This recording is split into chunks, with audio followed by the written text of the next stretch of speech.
Yes, sir. Ma'am, please read the bio. Yes, sir. बस वाला के लगा हुआ है ना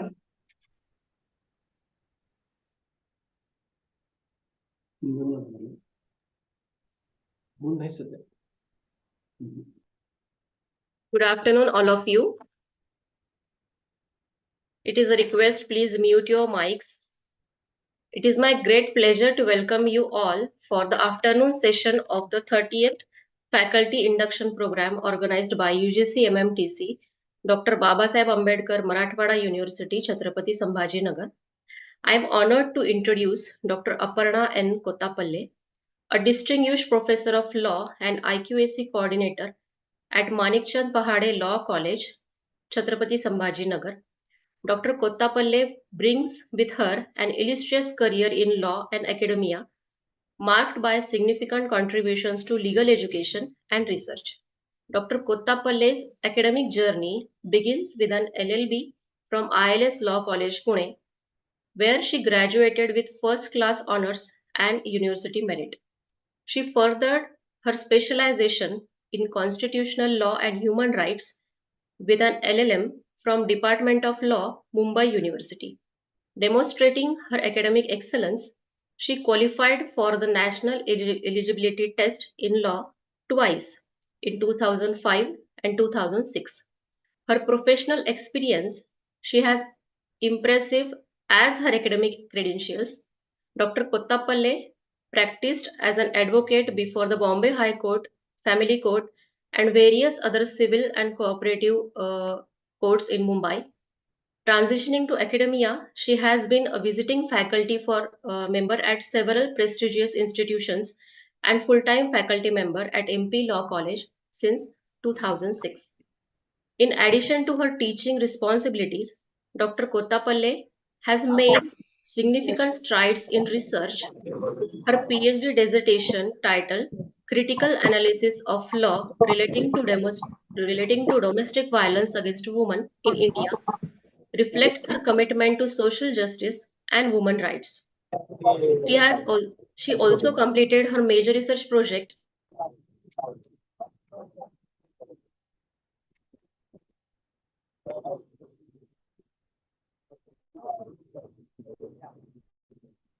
मयुरी मॅडम अनम्यूट करा. Oh, so sorry.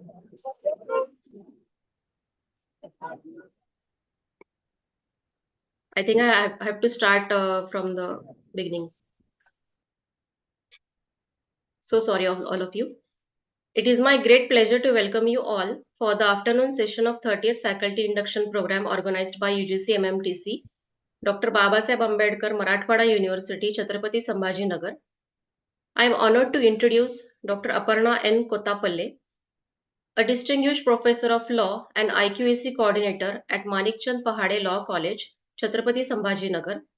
Dr. Kottapalle begins with her illustrious career in law and academia, marked by significant contributions.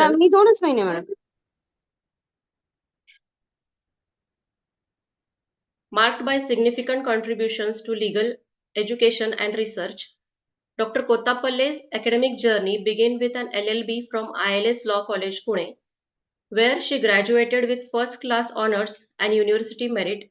She furthered her specialization in constitutional law and human rights with an LLM from Department of Law, Mumbai University. Demonstrating her academic excellence, she qualified with a National Eligibility Test, that is NET, in law twice, in 2005 and 2006. Her professional experience is impressive as her academic credentials. Dr. Kottapalle practiced as an advocate before the Bombay High Court, Family Court, and various other civil and cooperative courts in Mumbai. Transitioning to academia, she has been a visiting faculty member at several prestigious institutions and full-time faculty member at MP Law College since 2006. In addition to her teaching responsibilities, Dr. Kottapalle has made significant strides in research. Her PhD dissertation titled Critical Analysis of Law relating to domestic violence against women in India reflects her commitment to social justice and women's rights. She also completed her major research project on functioning of consumer forums in Maharashtra, funded by Ministry of Consumer Affairs through the through the Indian Institute of Public Administration, that is IIP, New Delhi. Dr. Kottapalle's contribution to legal scholarship are evident in her numerous publications. She has authored 15 articles in reputed national and international peer-reviewed UGC care-listed journals and over 15 articles in seminar and conference proceedings. Her active participation in various state and national seminars, conferences, and workshops underscores her role as a thought leader in a legal community. Her commitment to academic and professional excellence extends beyond her research and teaching. Dr. Kottapalle is a life member of the Indian Law Institute, Mumbai, and has held several prestigious positions, including chairman of Board of Studies in Law at Dr. Babasaheb Ambedkar Marathwada University itself, and member of its Faculty and Academic Council.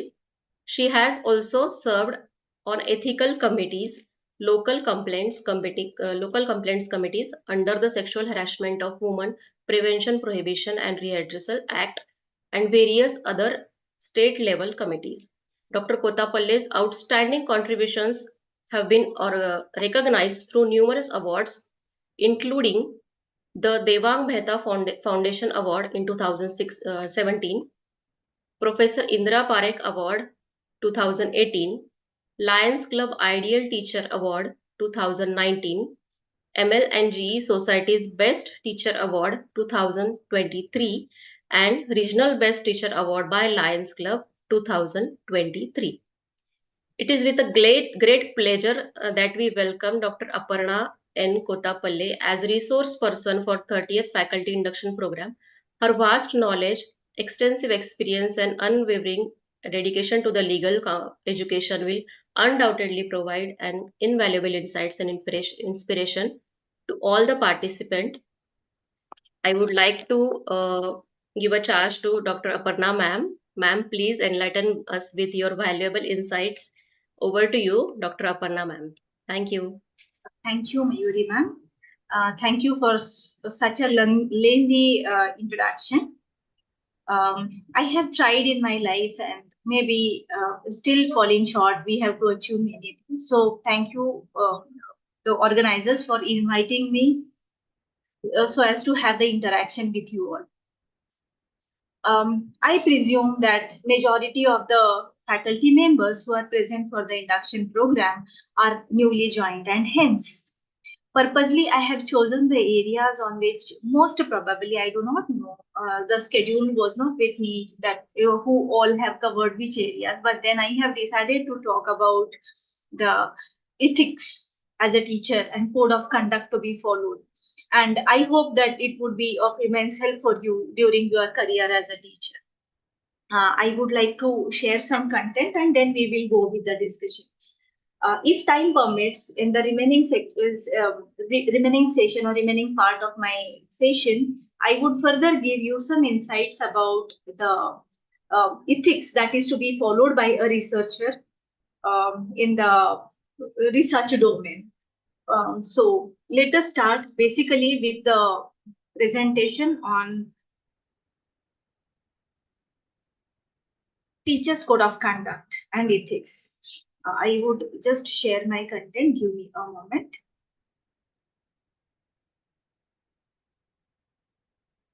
I hope it is visible to everyone and my voice is clear. Yes, ma'am. Yes, ma'am. Yes. So, am I right when I say, yes, thank you for the response. Am I right when I say that majority of us are newly inducted, rather we are newly joined faculty? If there are any faculty members who are comparatively senior ones, consider it as a refreshing thing, because once we join as a teacher or as a faculty, then slowly and gradually we understand with our practical experiences that what kind of role we have to follow. But then for the newly recruited teacher, certainly it would be a point for the consideration. So during the first session, and if required even for the second session partly, we would be talking about code of conduct and ethics. Some points I have shared. It is not, very fantastically designed as such, but just to help you people remember the content, because you have to later give or appear for the examination also for your after completion of your course. That is what has been communicated. Basically, before starting with the content, I would like to ask you a question, that why is it necessary to have a kind of code of conduct for the teachers? What is your expression about? You can unmute and you can speak. Or else even you can place it in the chat box if you don't want to speak. Either or ways, that would be fantastic. I am just eager to know your ideas about why ethics to be followed by the teacher, and why code of conduct is to be provided for the teacher, and they are expected to follow it. Anybody amongst us?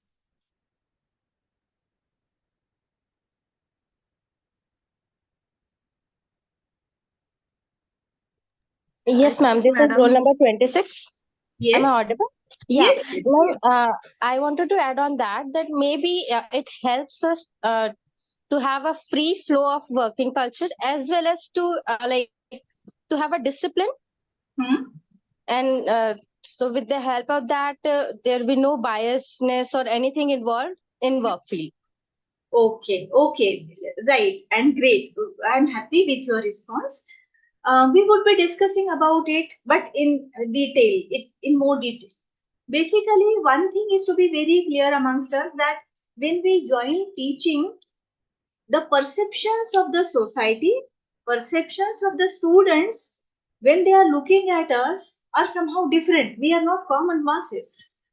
People are looking towards us with great expectation, because basically we are there to shape up the personalities, and thereby we are shaping the future of our own country, isn't it? So may it be the primary school, may it be the higher education, the teachers are majority of the times, the students are looking at us, as a role model, or how do we behave.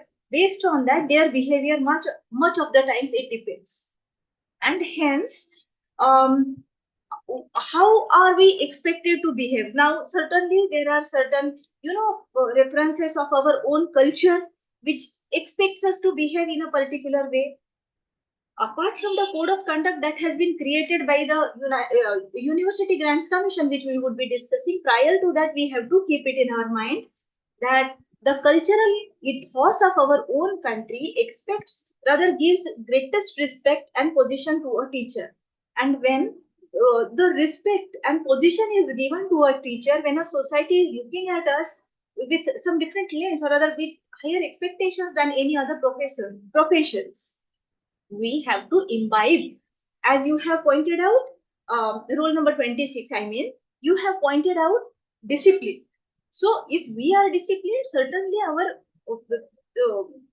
I must not say disciple, but our students, they will be disciplined. If we follow the norms that are set for ourselves, then certainly the students would also be walking on the same path, thereby creating the culture of discipline, culture of devotion, culture of commitment remains in the hands of teachers, and hence for the teachers there has to be some kind of, code of conduct or ethics.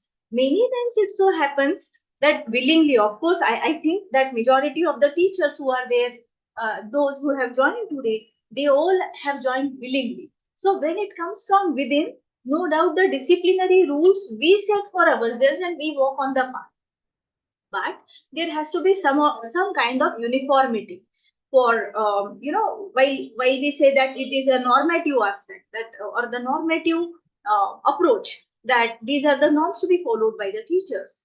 And then if everyone who belongs to this particular faculty, or as a teacher, then certainly if everyone follows the same, we would be able to nurture our own India's future in such a way that a disciplined India, committed India, we would be able to create. And of course, we would be discussing about what are our roles pertaining to the students, what are our roles pertaining to the society. But ultimately, when a disciplined, committed, devoted personality comes in front of the youngsters, certainly we would be able to shape up their personality in the same way. And hence, I hope it is little clear to everyone amongst us. Now the journey, rather the scheme for my presentation would be, as it is appearing on the slide, we would be talking about the UGC rules. Now, though 3 years, specific years I have mentioned on the slide, that is 1988, 2009, and in recent past 2018. These are the 3 prominent years in which the reports were prepared, or rather the committee submitted their views on various aspects pertaining to the teachers. May it be, if you look at 2018 UGC rules, it also talks about, may it be 2009 also. 2009 and 2018 UGC rules prescribe for, what all are the basic eligibility criteria, how the caste process will occur, career advancement, I mean to say. And then comes even the ethical aspects of how the teachers are expected to behave and what are the norms to be followed, or the code of conduct in other ways. Along with all other basic criteria, since joining till retirement, many aspects have been covered therein, including the promotions. But when we look at 1988 UGC rules, rather it's a report which was accepted later, immediately, which talks about the code of conduct of teacher. It is specifically on code of conduct. Okay. And why I have mixed all the 3 together? Because when we have a comparative study of 1988 set of rules, 2009 rules, and 2018 rules, specifically pertaining to the teachers' ethics and teachers' code of conduct, we find that in all the 3 set of rules, there is huge similarity, except a few minor aspects. It goes on same lines, and hence together, by understanding all the 3 set of rules, we can together say that there is similarity. And once we understand one set of rules, all other set of rules pertaining to the code of conduct and ethics, they go on similar lines. So this is basically the thing that we need to understand. And then thereafter, as I have told you, when we join as a teacher, we have different personalities. First of all, one has to understand, and our roles are different. As like in law, in our legal domain, we understand it, as every person has got different personalities. As a human being, as a family member, I am performing some different role. When I join in my institute, my roles are different. My personality is different. My rather responsibilities are different. And when you step into particular capacity, you will have to follow those norms required for that. Even as a teacher, we are expected to perform certain roles and responsibilities. So during our discussion, we will be focusing on the responsibilities of the teacher, and if required, as and when required, during all the points that are happening in the slide, we would also have some kind of illustrations so that it would be more clear. And of course, my dear participant colleagues, we all are free to, interact. And I would be more happy to interact with you all instead of just one-way process that is initiated from my side. Apart from that, if we look at the teacher's performance of a role, we find that teacher has a specific role to be performed or relations to be created with the students. We have our own colleagues, and of course we have to follow certain directions, or other we have the authorities above us. So our colleagues, how we are expected to behave with our colleagues, how are we expected to behave, and what kind of relationship is to be created with the students, what ought to and what ought not to. Both the things stands very essential. Then teachers and non-teaching staff, again, is a very important relation for the creation, maintenance, and developing of academic and research ambience. This relationship, cohesive relationship, stands. PUC असं आतमध्ये पण असेल कुठेतरी इकडे. Dr. Sunil, if you have no questions, please, will you please keep silent or you are, yes, good. It is muted now. So, and I would, it is humble appeal from my side, even if we have joined from the distant mode, it would be for our help if we could continue with, focused discussion. So even if we are online mode, I would appeal to you to keep all your other activities aside for these 3 hours. You are free to do it after 6 o'clock. So just communicate it to others that please do not disturb us, so that inconvenience will not be caused to your participants or all the participants. So okay, um, we were talking about the significance of non-teaching staff and teaching relationship. Sometimes it is bitter, but then why it is bitter and how can we improve that, even we are going to discuss about it. And it is not only the students with whom we have to maintain good relations. Good is that we would be discussing. Apart from that, even the guardians, the student when reaches to us, we are de facto guardians, but then there are natural guardians, there are legal guardians. So what kind of expectations they have from us, and what are our roles and responsibilities towards guardians? That is what we would be discussing. And then, overall society, rather, I had started my content from the word that society expects something, rather, society looks at it with some different expectations as a teacher. And hence, what kind of relationship we must have with the society, and what all are the activities that we are expected to perform for the betterment of the society, even that we would be discussing during this particular presentation. I remind you, it is not only, it comes from my mind and I am sharing. I'm telling you people that these are the rules which have been already framed, which is actually a mandate on us to follow. But unfortunately, it so happens that for a long passage of time, even if the teachers complete their services, they do not know about this code of conduct and ethics, because even if they just read the rules, UGC rules, they are, I must say, with few exceptions like you and me, but many times it so happens that they are more concerned with what all are the rules applicable to us for CAS, career advancement. No doubt it is very important career advancement scheme and the rules pertaining to it. One must be very curious, but along with that, it is again an appeal to all of you. Please go through the rules and responsibilities and code of conduct, which I would be introducing with you people today, but then in detail in future, if yes, of course, and to the center, training center, teachers training center, I would be sharing the content. If possible, they would be handing it, if permissible, they would be handing it over to you apart from today's presentation, so that you can just read it out properly and you can prepare, not from the examination point of view. I'm saying you will be able to prepare yourself for to make yourself a better teacher.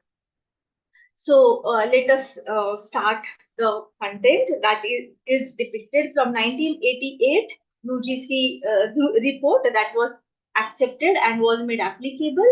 And the similar, I repeat, the similar content we find in 2009 set of rules as well as 2018, which is recently comparatively recently made, and which is applicable to all of us. We have certain responsibilities. Now you will find certain words on the slide like adhere to the responsible pattern of conduct and then were expected of them by the community. It's a single sentence. Okay, but what does it mean? When we say responsible pattern of conduct.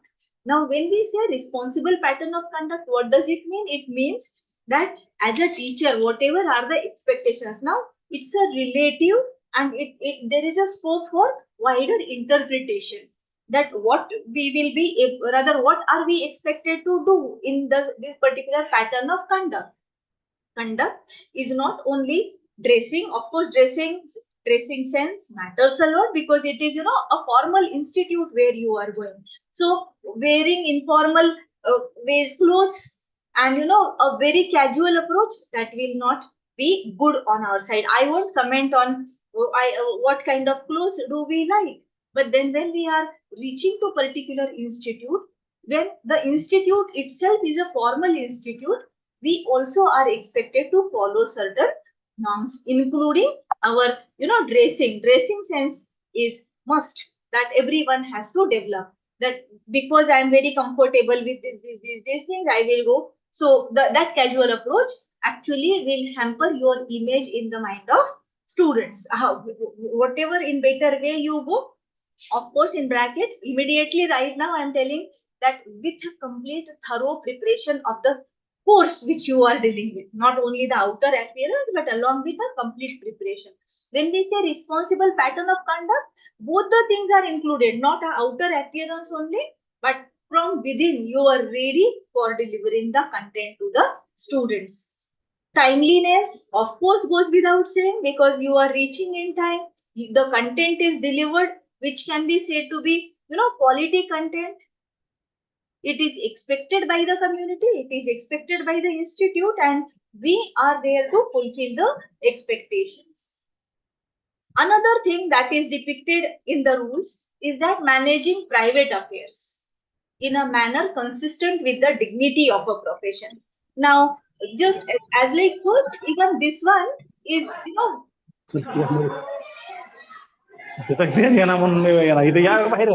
who is it? Okay.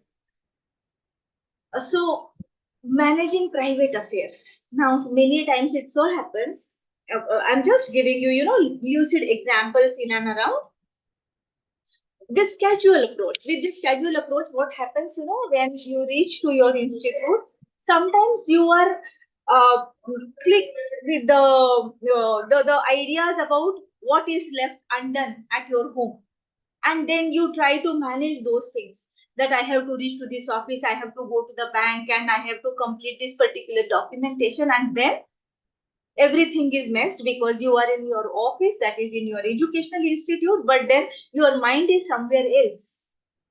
I won't criticize, but then, some kind of other business activities, sometimes, I have to purchase these things, some online purchasing, selling out the things, and going for some trips, and utilizing the college hours for preparation of some family affairs or family activities.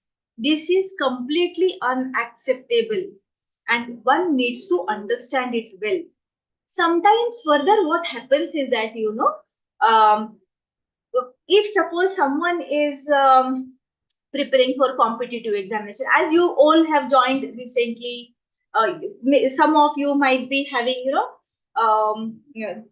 the ambition to join some services like all India services, maybe IAS, and uh, other, maybe MPSC, UPSC, some other examinations you might be working for. But then preparing it in the college without, focusing on your task that is being given by the college, that is also not fair.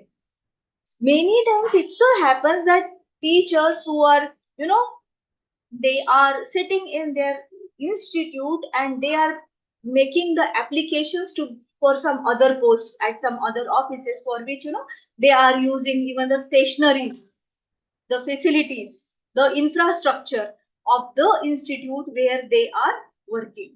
Is it fair on our side?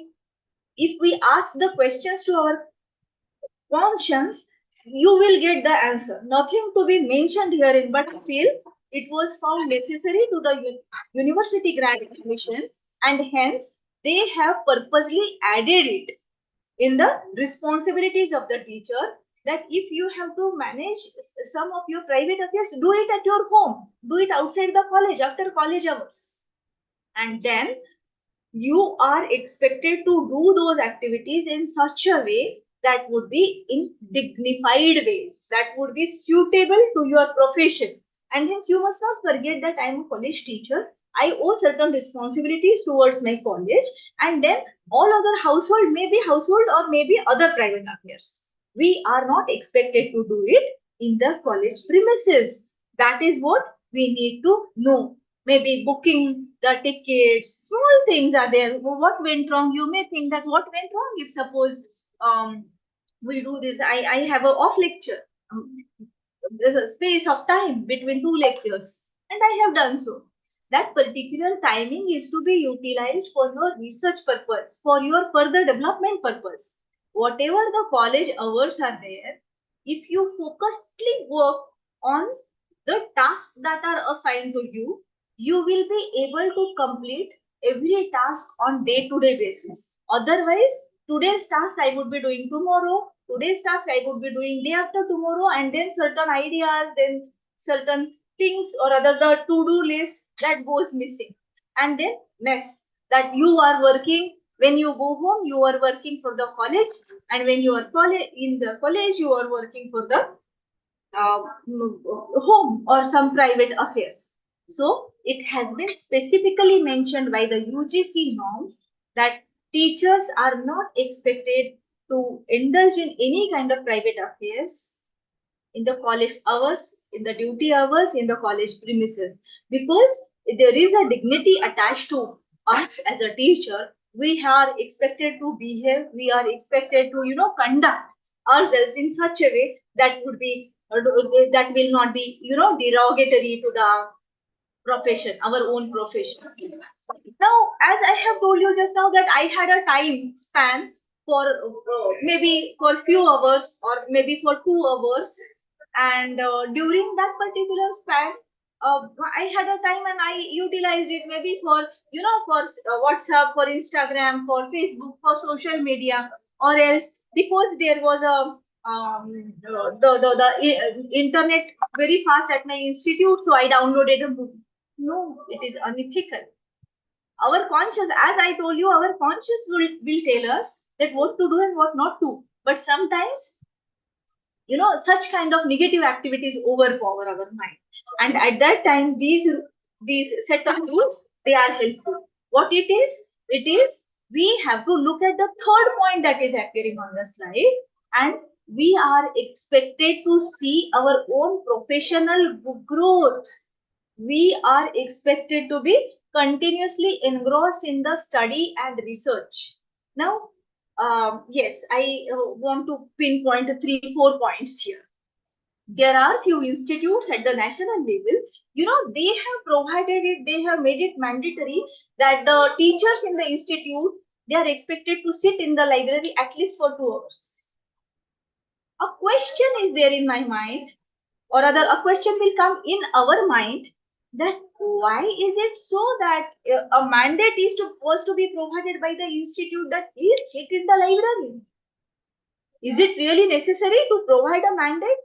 Being a college teacher, we all know that day in, day out, the changes are occurring, and students are smart students now. So we have to keep a pace with the changing time. We need to update ourselves. Every day, some new thing has, rather it arrives, and hence, for making us updated, for getting more and more content that we can give it to our students, is it not required to study?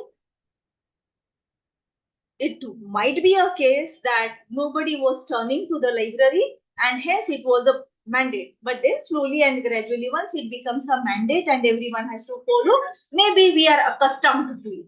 So that way, looking at the same scenario, I can sense that, for the development of a culture, reading habit, this rule might have been placed. Now, when a student sees that the teacher is turning to the library, teacher is sitting in the library and reading for hours, it also inspires them to sit. So it acts in both the ways. Now, this third point that is appearing on the slide has its connect with the seminar and conferences. Let me speak few words about it in the beginning in a negative sense, and then I would be turning to what exactly are we expected and why are such kind of expectations from our side. Basically, nowadays what happened, I'm just giving you a caution because you are very newly recruited. Considering that you are newly recruited, what not to do, that is what I'm telling you. Everything, unfortunately, has become very calculative. And in this calculative era, if I attend this conference, if I go for the presentation, I will score this much of marks. So marks approach has developed more in the mind of teachers. If I publish this in blah blah blah article, I will get these many marks. And hence, because I have to go for career advancement. But it is not actually the thing that is to be understood. Basically, we have got the responsibility to express ourselves because we people are learned people, we people, we are educated one, we have in-depth knowledge in particular course or a subject, and hence it is expected that whatever are the existing problems related to that we can solve with the study, with our own research. And hence excuse me please, दार थोडंसं लोटून घेता येईल का बघा, सरांना आवाज येतोय. Sorry for the inconvenience. What I was saying, yes. So, when we say we have to be more cautious about our own professional growth. Why? For our own as well as for the satisfaction of our students. Because ultimately, when I would be studying, I would be reading the content, I will be giving some presentations, and for that presentation, when I prepare myself, ultimately it would be useful even for the class teaching. So, in both the ways, my own professional growth, when I am focused, when I do study, when I am indulging in research, and when I am engrossed in research and study activities, ultimately it will have some different impact even in my on my class teaching. Okay, and apart from my individual growth, I have got every right to express myself. I have a right to give opinion, but our opinion as a teacher must be studied opinion, and in that particular sense, we are expected to participate in the professional meetings, in the seminars, in conferences, not from marks point of view, but when you find a theme that is linked with, with the topic which you are prepared or rather you are interested in, when you will prepare, you will be able to give your own expressions. Your presentation will create a kind of impact, and ultimately what will happen, no doubt basic objective will be achieved, that you are trying to find out certain solutions to the problem through your participation in the seminar, conferences, research writings. But ultimately it would have a different impression about the institute to which you belong.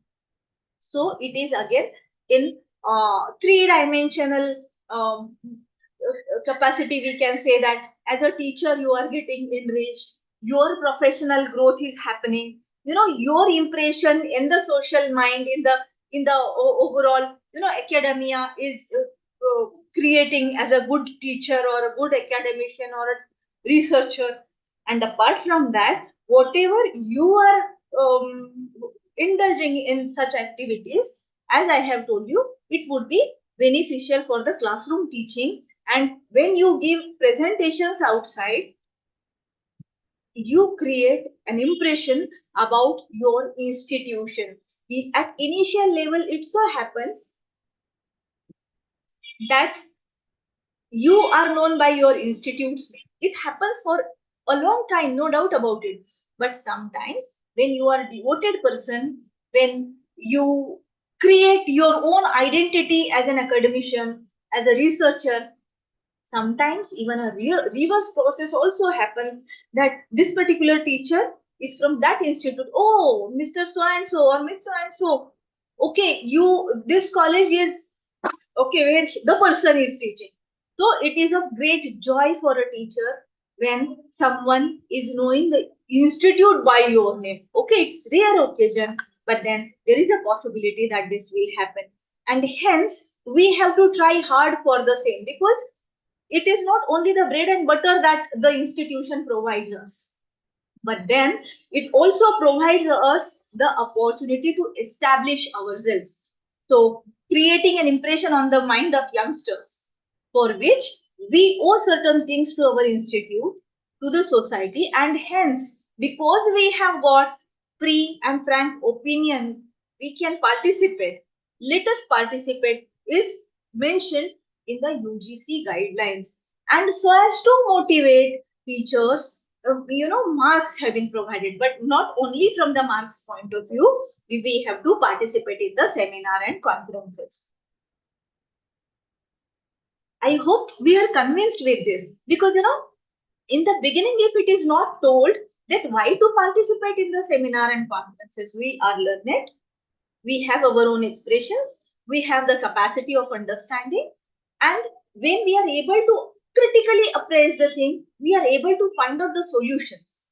So solution, moving towards solution shall be our aim of our study, and then certainly it would be useful for the society. So when we participate in the seminar, conference and research writing, ultimately we are contributing in the area of knowledge, and that would be a significant contribution by a teacher that we must never forget.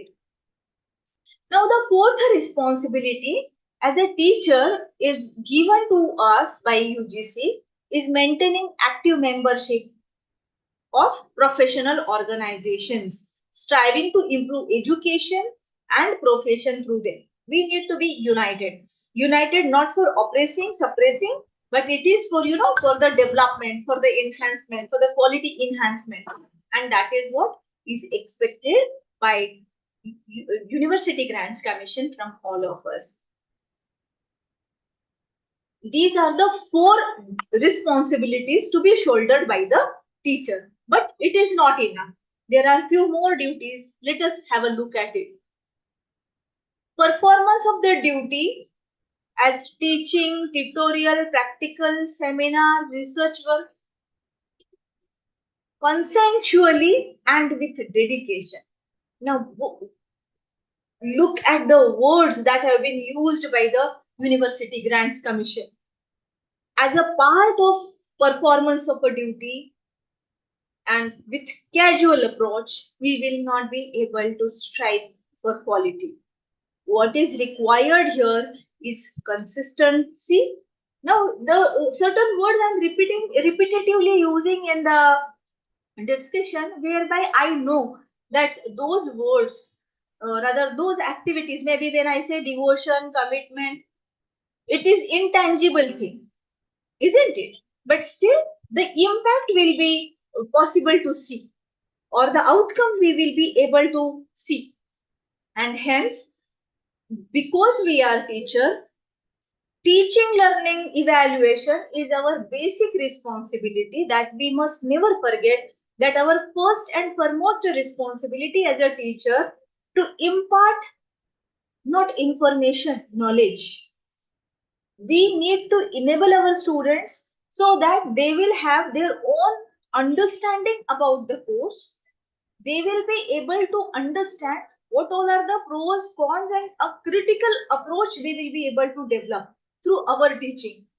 So at a college level or at a higher level of education, it is not the spoon feeding activity that is expected to occur, but then we are expected to work as a facilitator for the students. So in the class, if suppose you provide certain points and then thereafter you give them certain links whereby they can get the additional knowledge, some articles, some references of the articles. Nowadays everyone in this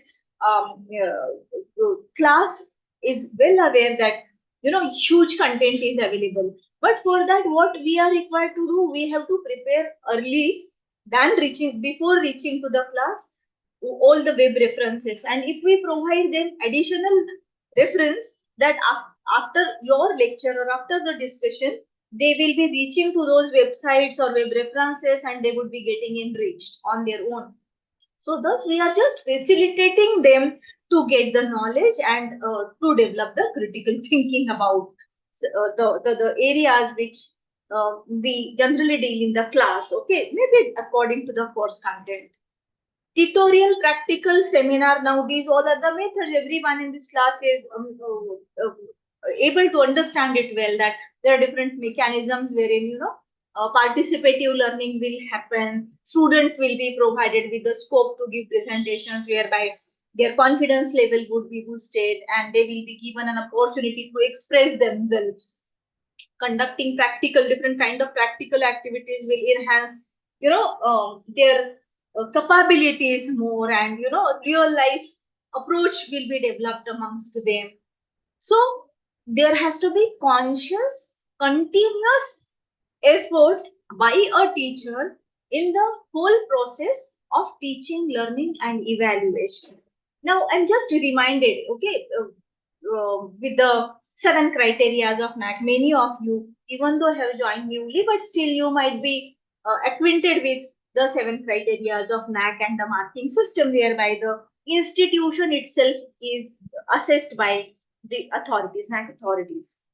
Wherein amongst those 7 criteria, most important is teaching, learning, and evaluation process, whereby 350 marks out of 1000 marks are dedicated only to the teaching, learning, because it's a primary responsibility of the institute, thereby by a teacher, to impart the content, to impart the course in effective manner to the students. So the teaching, learning, and evaluation, we have to be very focused, and with dedication we have to work for that.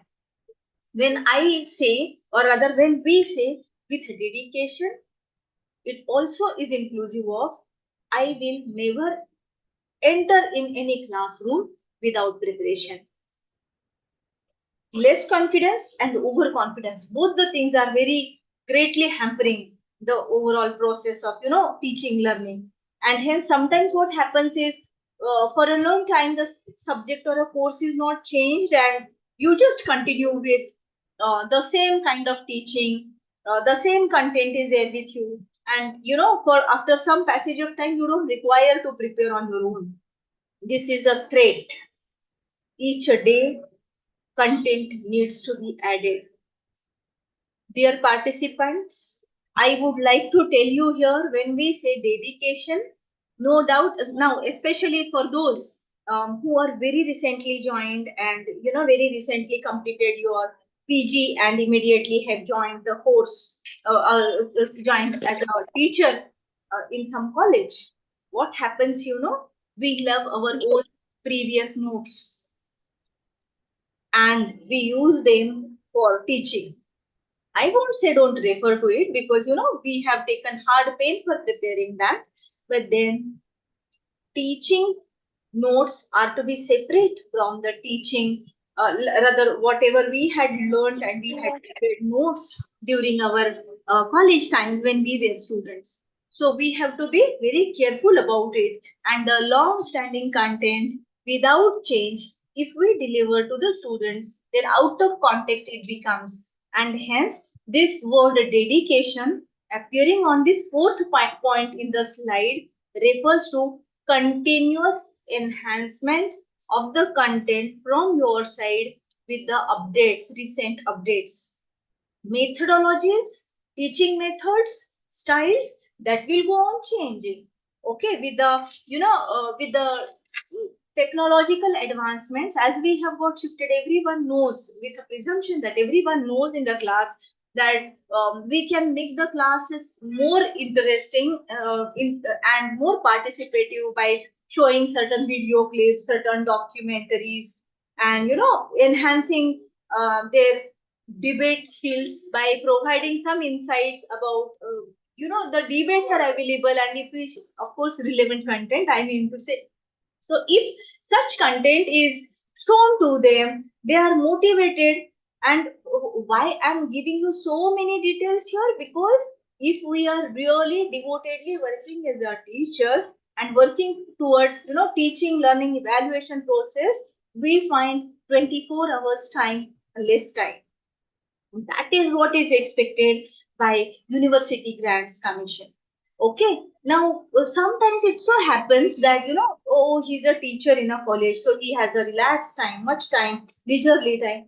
This is the impression, and that impression needs to be removed, because, of course, there are so many administrative functions. I would be talking about it little later, but then Even as a teacher, when you are not doing any administrative activities, still the time becomes very less, because continuously in our mind what I have to deal in tomorrow's lecture, and for that what kind of sketch I have to prepare, what kind of addition deletions I have to make, what kind of contemporary references I could place for my students. So it's a dedication that is required from the side of teacher.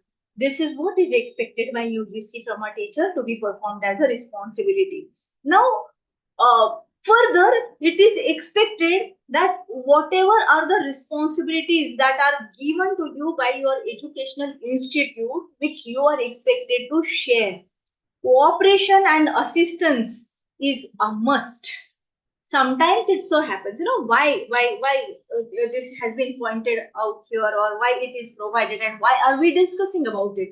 Because sometimes it so happens when very newly joined teachers, they think that my job is to teach in the class, my job is to evaluate the performance, and I want to be contributing towards the activities, college activities. But we must not forget that we are here as a teacher, we all are here for the holistic development of our students, and for the holistic developments various activities are to be conducted.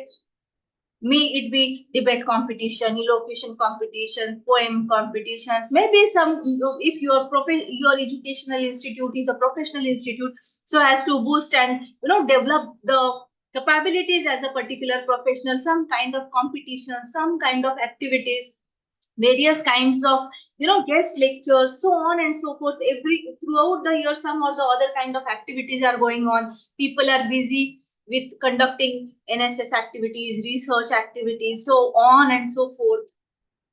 Many activities when are being performed at a college level, even then we are new, even then we are old, that is having long standing experience as a teacher, everyone is expected and everyone is responsible to cooperate the institute for the successful completion of the events and activities, carrying out functions since admission till exit, whatever activities are there in the college, your fullest committed, devoted participation in the process will, create and develop your own image somehow differently.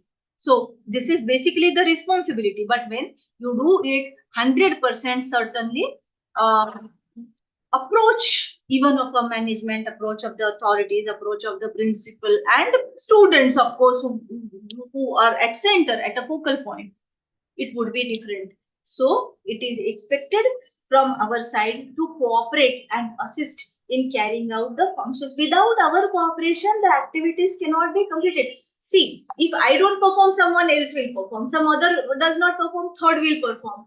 If this approach is created, then nobody will, contribute towards the development. Ultimately, it is our common goal that we have to enrich, we have to develop our students in the fullest way. In Marathi, I could see some names are appearing. I was just looking at the conversation that was going on in the beginning. So I could say that I could see that majority of us are from Maharashtra and understand Marathi well. Just a passing reference I would be giving in Marathi, and I would be coming back to the point.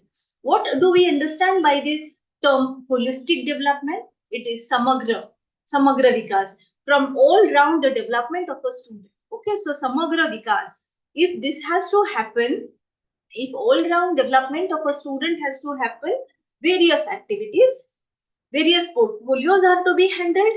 And when we say portfolios are to be handled, it is not only the academic activity, many times we have to shoulder the administrative roles also, and thus there are plus points. Now at least few amongst us are having some years experience, maybe 4 years, 3 years experience, whereby you might be knowing that we have to fill the self-appraisal form, which पास होती तेवढं मला माहिती आहे. का तिथं त्या मला माहिती पास होते की पास होती एवढं मला माहिती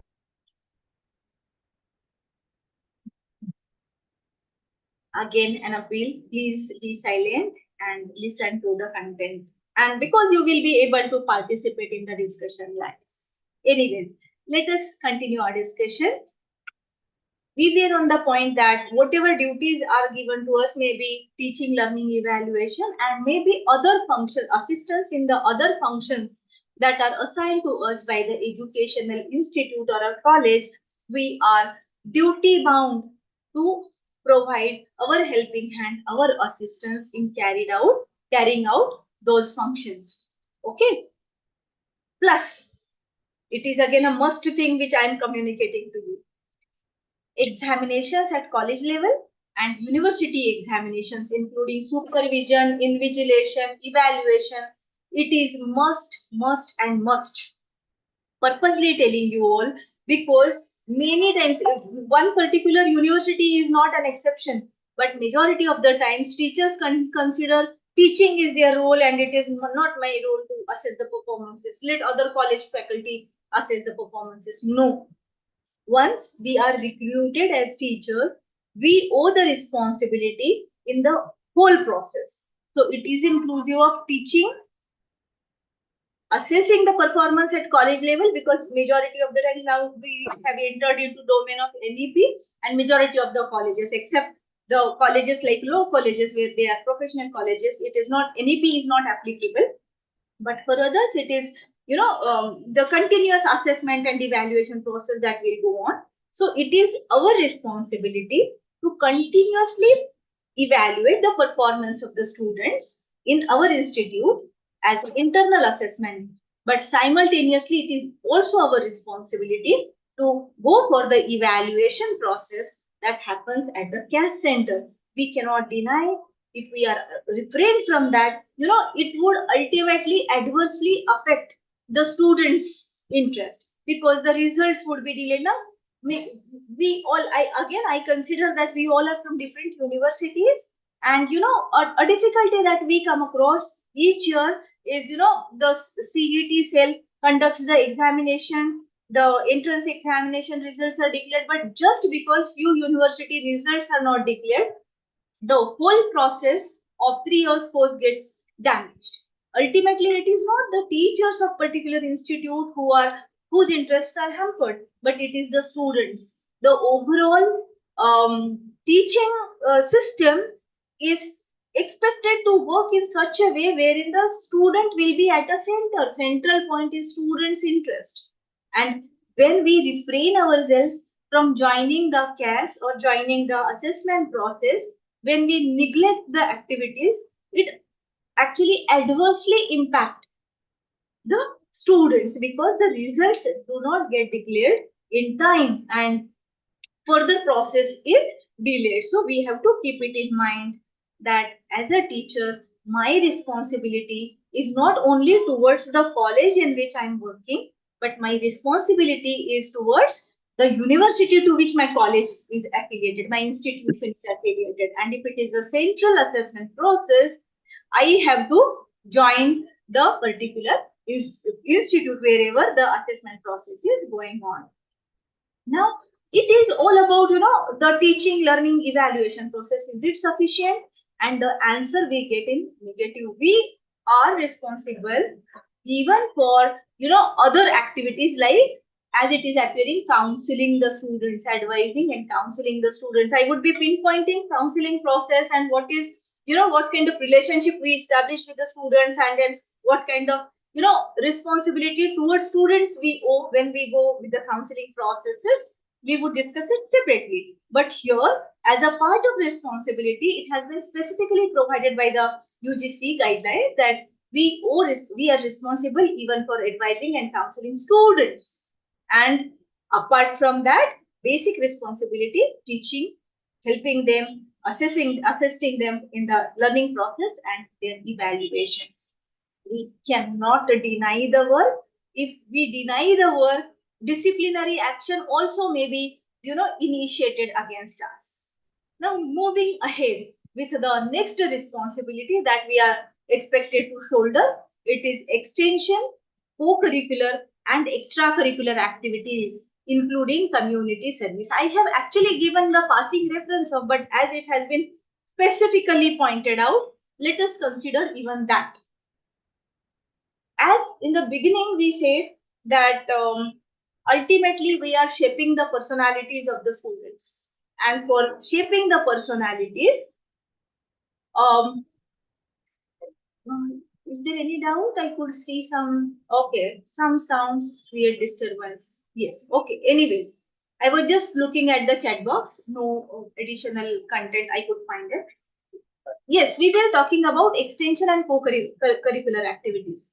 Personality of any person is developed not only with the books of the curriculum, but more than that, whatever exposure we provide them, based on that, the personality, the character of an individual is built or shaped. And hence, during college life, which we consider to be a formative age of an individual, though they are grown up, no doubt about it, they might have crossed 18 years, they are major that way, but still the formative influences play a vital role. Okay, and hence all the activities which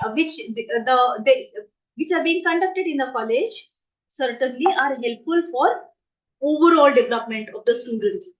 And your participation as a teacher in the extension activities help them understand that they also owe certain thing towards society. What are extension activities? Ultimately creating awareness, creating cleanliness, whatever happens generally through NSS activities, I mean to say. Okay, because NSS is a very, very prominent activity throughout the nation. So just giving you the illustration.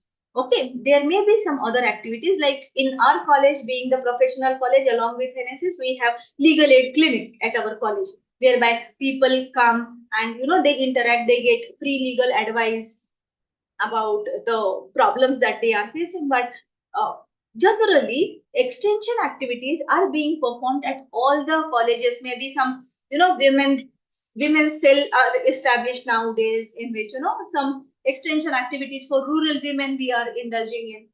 Why? Sometimes question prima facie comes in the newly recruited teacher's mind that I am there for teaching. Let me teach. Let me do my research work. Why I'm forced to go for the extension activity? It is for the reason that society has done something for you, and now it is your turn to give back to the society. When you are indulging in those activities, students also get motivated. They are very pure at heart, and then they wholeheartedly perform certain things for the society, and slow and a gradual but consistent activities make a mark of change in the society, and that one needs to believe. Maybe we are doing very tiny things through the extension activities, but slow, gradual and constant, these are the things which we have to keep in mind, for which students on their own, they will go and they will conduct the survey, and they will perform certain role plays, and they will perform the street plays, and they will plant the trees. This will not happen. They will do it, maybe, but they would be able to do it more effectively with the participation of a teacher. And hence extension activities wherein students what one may say, social accountability, feeling of social accountability will be developed, and hence it would be a separate, one may say, what an angle or the capacity to look at the social problems and having sympathy and empathy, stepping into the shoes of the person who is carrying the problem and trying to solve it, will be developed by in the students. Only then we encourage them to participate in such kind of activities. Then second point in the eighth point appearing herein is co-curricular and extracurricular activities. No, needless to say that certain activities, like you organize certain study visits, and through study visit we facilitate them to learn certain things. We organize certain competitions in the class, intra-class or inter-class or intercollegiate, and they are provided different platforms, whereby again we are trying to develop their personality as overall development. And we are also providing them a platform whereby the process of civilization to a certain extent is channelized. They meet some other persons from some other institute, and there would be a cultural exchange amongst them. they will come to know, other students will come to know what all are the best practices in your institute. So ultimately, rather prima facie, what we consider that my participation in a particular activity as a teacher, why? It has got greater impact on the mind of our students. It shapes the personality of your students.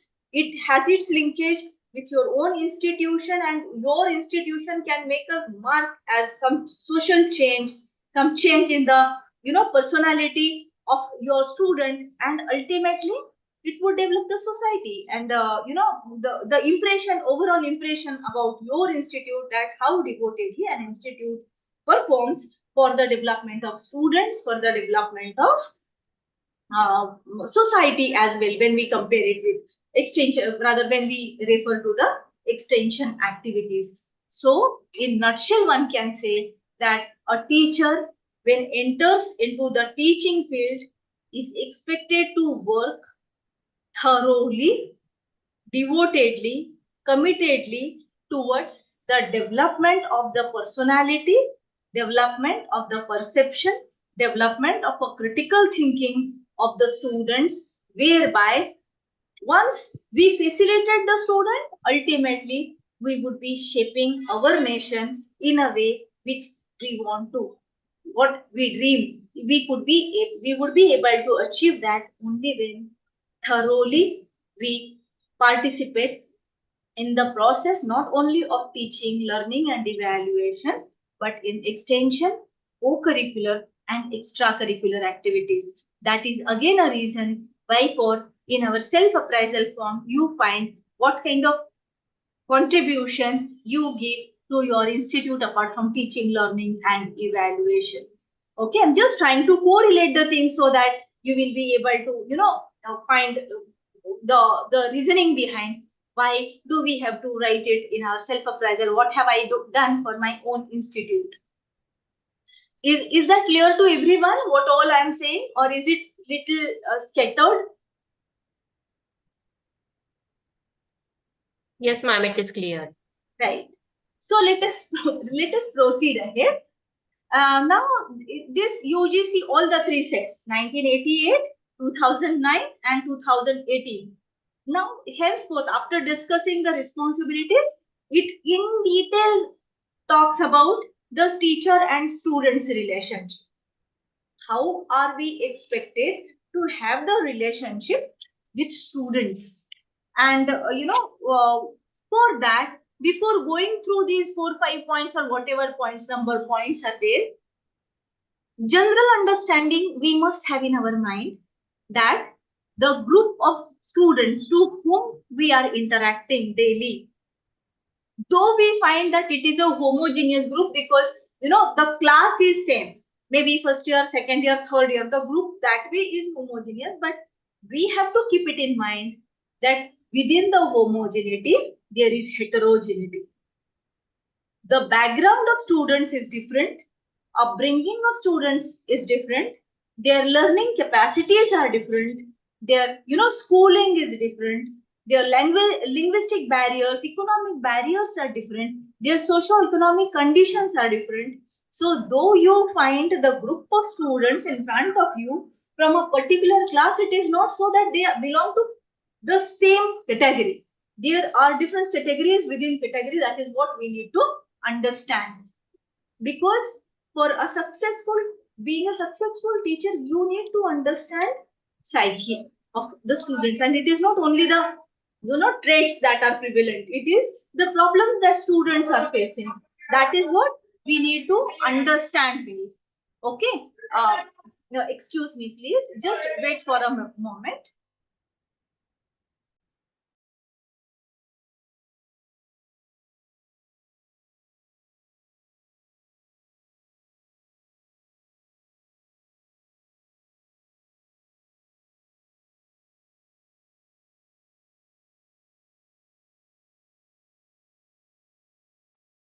Please, sorry for the inconvenience caused due to the interruption. Anyways, so I was talking about, there is a heterogeneity within the homogeneous group, that we find that a class or a group consists of a single class, that is a particular year or particular age, but then there is a possibility that, different socioeconomic background, the learning capacities are different. That is what I was talking to you. So this point we have to keep it in mind. Then we also have to understand that yes, when students have to be encouraged to speak in the class, right? We must not stop them from asking the question, but then we have to motivate them, we have to encourage them, we will have to tell them to come ahead and give your questions so that everything would be clear in the class. I mean to say that students must not feel any kind of discomfort in the class, no doubt, or other there to certain extent there has to be friendly relation to some extent. Purposely I'm using the word to some extent. We have to have the friendly relation, meaning thereby there must not be a great threat in their mind when they are talking to us. But then still, apart from that comfort, we need to know what kind of distance we have to keep between them and us, especially those who have joined very recently. You look like students, like postgraduate students many times, and then um, your appearance, your expression, your mingling with the students would make your create a chaos, and hence we have to have rather we need to maintain a kind of dignity, and for that what we need to do, keep safe distance. So just mingling amongst the students, going for the parties with the students, nowadays we find it. Okay, this is nothing new, and even in all areas including Marathwada, sometimes it so happens that students and teachers are so close. Nothing goes wrong when we are close, but that closeness also has to have some kind of distance. So at a distance, maybe giving them comfort environment whereby they can come and express themselves. This is the kind of skill that we need to develop. And when we are doing so, now look at the first point and you find that it is expected by University Grants Commission that when while talking about the teacher and students relationship, it is right and dignity of the student which is to be respected by the teacher. Generally, it is the teachers who are demanding the respect. But then when we behave in such a way that we respect the right and dignity of the students, ultimately we need not demand it. We will command the dignity and respect from other side. As it is said that respect is a thing which has a give and take kind of thing. So if we respect others, others will respect you. If you use abusive language, if you use bad words while talking to students, students will have certainly their own impressions about you, and maybe there would be a chance that whatever respect they had about or they ought to have about a teacher, there would be a threat of loss of the dignity of a teacher. And hence, if we want to be treated by the students in a dignified way, their rights we have to protect. Now, when we say their rights, what all are their rights? As a student, they have every right to get the content in the class. Basically, many times it so happens, a rift is created amongst teachers and students, that new era students are very smart. I'm not defending their behavior, okay? Please don't misunderstand me. But students in the present era, they are much smarter, and every information we have to keep it in mind. Every information now is available on the tip of fingers. They are getting many things online, and when they come to the class, they are expecting something more than that. And if there is no satisfaction from our side, then they lose the interest in learning the things in the classroom. So hereby I also want to tell you that when the content is delivered to them in proper ways, the quality is provided to them, certainly we need not worry about the crowd in the class. Students will come to the class if they are getting the content. That is what belief we must have in our mind. Give additional content than that is available. Notes are available everywhere. Don't dictate the notes in the class. It would be just spending the time with them without quality. Getting it? So additional content than is available online, and the text, if is provided, or other reading 4 books and simultaneously giving the content to them, certainly would attract them to the class. Thorough preparation with critical appraisal of the content will attract them in the class. And additionally, when we respect their rights, they have a right to get content in the class. They have a right to be treated with dignity, even by the teachers, even by the classmates. They have a right to get adequate basic amenities required for the stay in the college premises. May it be gender-friendly atmosphere, may it be a disabled-friendly atmosphere. That is the responsibility of the college. And being a teacher, we have to provide the helping hand for creating such kind of environment in the college. Okay, and whatever students when are expressing to you, we also must have the patience while listening to them. Okay, so there are certain qualities which we must have a concern with, and not only delivering the content, but listening capacities also are to be enhanced. With patience, we need to listen to them, and then only we would be able to revert back to them with fullest further preparation. Okay, now here what happens sometimes, I was on the point that, every information is available online, and then they get fed up that what a boring lecture it is. Maybe we all are exception to it, but sometimes it so happens that very basic content is being delivered in the class, and we want something more, and then the debate continues in the class that provide us these things, and there are certain questions for which we may not have the answer. Do not stop them from asking the question, because they have got the right to get clarified. Answer in a way, in a degree, rather, that would not create any threat to the dignity of a student also. Okay, accept that I'm not having answer right now. I will search and I will give the answers to the students. Rather, I will provide the answer to you in the next lecture. When you go home or when you come out of the class, when you go to the library, try to find out the answer. And if you provide the apt answer to the person in the next class, the attention span will certainly get enhanced in your class. It will not be only the crowd, but fullest complete attention, pin drop silence would be possible when students know that I'm getting something, rather the quality content in a particular class. But for overall getting this kind of impact, we have to respect the right and dignity of the student. That is what we need to understand. Now moving ahead with other very crucial point. Okay, nowadays what has happened, a kind of paracolized atmosphere has developed, or rather one may say even apart from paracolism, rather to a particular moment or a particular theme, even teachers are getting deviated. We have to keep it in mind that we are teachers. Regardless of students' religion, caste, political nexus, economic conditions, social, physical characters, we have nothing to do with that unless the student requires some kind of assistance from our side. Maybe economic conditions are bad and the students expect help. That's a different story. But we need to treat all the students in impartial ways, in a just ways, and that is what the minimum expectation of the UGC is from our side.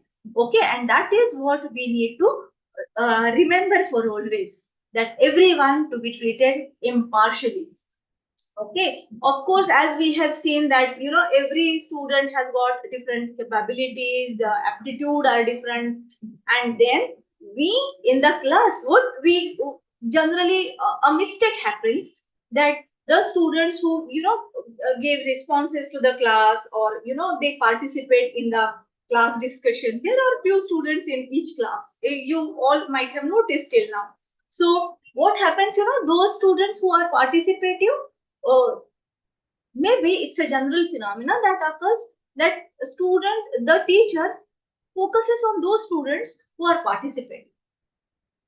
we have to focus on them, no doubt about it. I'm not saying that we have to neglect them, but then we have to understand the capacities and aptitude of the students in the class are different, and we have to strive hard to meet their individual needs.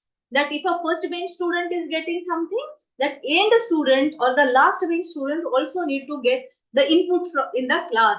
So we have to be cautious about the overall gain that students get or the number of students get in the class, and not only 2-3 students on whom we have to focus. This is what is expected from us even through the UGC guidelines. Now, when you are continuing with the lecture method, or maybe it's a participative mechanism, any of the participative mechanism which you are focusing on, we have to encourage them for improving their attainments. Okay, developing their own personalities. Each word has got different connotation, and we need to understand it well. When we say improving their attainments, they have their own desires. They might have set certain goals. Okay, and even sometimes what happens, we have to create awareness amongst them that it is a high time decide the goal. You will find it little interesting, but it happens many times that when we ask students that what do you want to do after this course, baguya in Marathi, baguya, let us see what happens later, we have not yet decided. No, this era is a competition era in which you have to develop a sense of importance of time in their mind. So you have to, rather we have to enable them to think about what kind of achievements they are expected to achieve in their life, what all are the goals, and we are there to encourage them for their development of overall personality, whereby the rule, of course everyone in the class knows that survival of a fittest is the nature's rule, and this profession or rather any of the field will not be an excuse. So we have to create awareness among them that survival of a fittest, try to be fit wherever, whichever field they want to go, they will have to sustain in that field, and for sustenance, quality enhancement. So for improving the qualities, for improving the capabilities, we need to encourage the students so that they will come up on their own, and they will not only develop their own personalities, but look at these words, 3 words which have been placed by UGC in a very nice ways. Contribute to the community welfare. Ultimately, when you are developing a personality of a student, or when the student gets developed, he owes the responsibility towards the community. Okay, so encouraging the students for overall development of their own personality, plus we are there to shape up their personalities in such a way that they would be eager to get something, do something for the community, that is contributing towards community welfare some or the other way. Furthermore, inculcating scientific outlook, we have to develop amongst them. Now 3-4 points are appearing in 5th point that is appearing in the slide, and let us consider it one by one. Now what had happened before a few years in one of the institute, I must not take the name is not important here. In one hostel, or other, many times it so happens and people take it very casually. Okay, in one hostel of the educational institute, lemon with one spice, mirchi, limbu mirchi, what we call it as, okay, was placed, and with some face that was drawn therein, and it was hanging on some student's door, and someone used to knock the door, and there was a great fright in the mind of students in the hostel, and some kind of myths were prevalent there, that there is a kind of soul that walks during late nights, and due to that fright, the students were not able to focus during daytime during the lectures. There was gossip, there was discussion going on. If this is the case, we have to shoulder the responsibility to develop scientific approach among students. What not, where to indulge, in which activities they are not expected to indulge, and along with the scientific temperament. Because I am tempted to give you a reference that our Indian Constitution has given us the fundamental duty to develop the scientific temperament.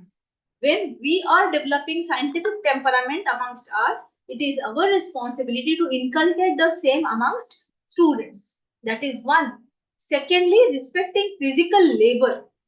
Now, it so happens sometimes, okay, I would just give you a glimpse of, rather a reference or an illustration of one incidence. Many of the institutes, educational institutes, have earn and learn scheme. This earn and learn scheme no doubt helps a student from an economically weaker section to take the education on his own. Okay, so because some money he could gain or she could gain, with which they're able to sustain and they are able to complete their education. But because for the physical labor, there is not to that extent respect in their mind. Generally, they do not prefer, in some of the institutes, they do not prefer to work wherein physical labor is involved. Okay, whether they are expected to be provided with the physical labor or whether they are to be provided with some other work, what goes wrong if we all work with the physical labor? And in my opinion, it is certain extension activities that create such kind of sense amongst us, that working towards society, working with the physical labor also is nonetheless important. Okay, so developing scientific temperament or a scientific outlook is one aspect, but simultaneously we need to develop a sense of respect and dignity even for the physical labor. Otherwise, that kind of labor nobody is ready to take up. And I would give you simple examples. If suppose some kind of plastic bags are lying on the road in the college premises, if we go and pick it up and throw it at a proper place or place it in a proper place, it would have a mark on the mind of a student that, okay, my teacher is doing so I am responsible. We have observed it, we have experienced it, that the many hands of the students come together to help us in such processes, whereby not only cleanliness is maintained, but impression in the mind that physical labor also is nonetheless important. It is also important. Apart from that, we have to develop the ideals of democracy amongst them. Now, democracy, it is freedom of speech and expression. It is giving their views in free and fair manner, choosing their leader in effective ways and without fear. These all things can be developed, okay? Or else participative mechanism, participative governance is one of the essential feature of the democratic pattern in India. So, in the whole decision-making process, as and when it is relevant, make them participate in the process while coming to the conclusion or coming to a particular decision. If this happens, the sense of democracy and democratic working, democratic, functioning is developed in the mind of students. Ultimately, these students are the main stakeholders in tomorrow's world or the tomorrow's India, and hence developing the sense of democracy, giving or rather creating the respect for the physical labor, whereby they will have the same kind of respect towards those people, or they would be treating the next person with dignity. Now, what happens, sometimes, of course, not always, but then domestic worker or the worker at fourth class worker, when is cleaning the room, we don't look at the person with respect, and that is wrong. It is all our behavior which the students are observing. What I'm saying is, something can be delivered through express words and something can be communicated to them by our own work or our own deeds or our own acts. They also teach the students how to develop the ideologies, how to develop the perceptions. So when you make them a part of a participative mechanism, they understand certain values in the democracy. When you give respect in front of them to the person who is involved in the physical labor, they are getting the thought in their mind that okay, even physical labor is nonetheless important. It is also important. Then patriotism and peace. It is again the responsibility being shouldered on our shoulders by the Constitution of India. As a citizen, we owe responsibility towards our nation. And peace is required for the overall development, and nobody would be in opposition to this particular view. So we hold the responsibility to inculcate such kind of ideas, ideologies, as well as behavioral patterns among students. Okay, so when we are having the relations, developing the relations with as a teacher and student, we have to keep it in mind. We need to give respect to their rights. We need to protect their dignity. We need to be very impartial with them. We need not bother about what caste, creed, religion, political nexus the students are. They may have their own ideologies, but when they enter the classroom, when they enter the college premises, they are the students for us. And thus, without any color glass, we have to look at them with the plain glass as the person is my student. Purposely, I'm using the word person instead of using he and she, because it is inclusive approach nowadays. Being the educational institute, we have to be very cautious that the person who is reaching to us may be he, she, or even the transgenders. In this particular era, we have to be very careful and we have to be very cautious that we do not create any kind of partiality for he, she, or even to the transgenders. Now, moving ahead with okay, I suppose these points are very clear to all of us, and then let us proceed ahead with further responsibilities when we are having, interacting and we are establishing relations as the teacher-student relationship. We have to be affectionate towards the students, and we must not have any kind of vindictive approach towards the student. As I have said, we have nothing to do with their political nexus. We have nothing to do with their religious connects. In our class, they are our students, and with very impartial ways and in affectionate ways, when we behave with the students, we certainly command the respect from their side. Now, apart from this, additionally, it is said that, for the assessment of a student, we have to pay attention on their merit.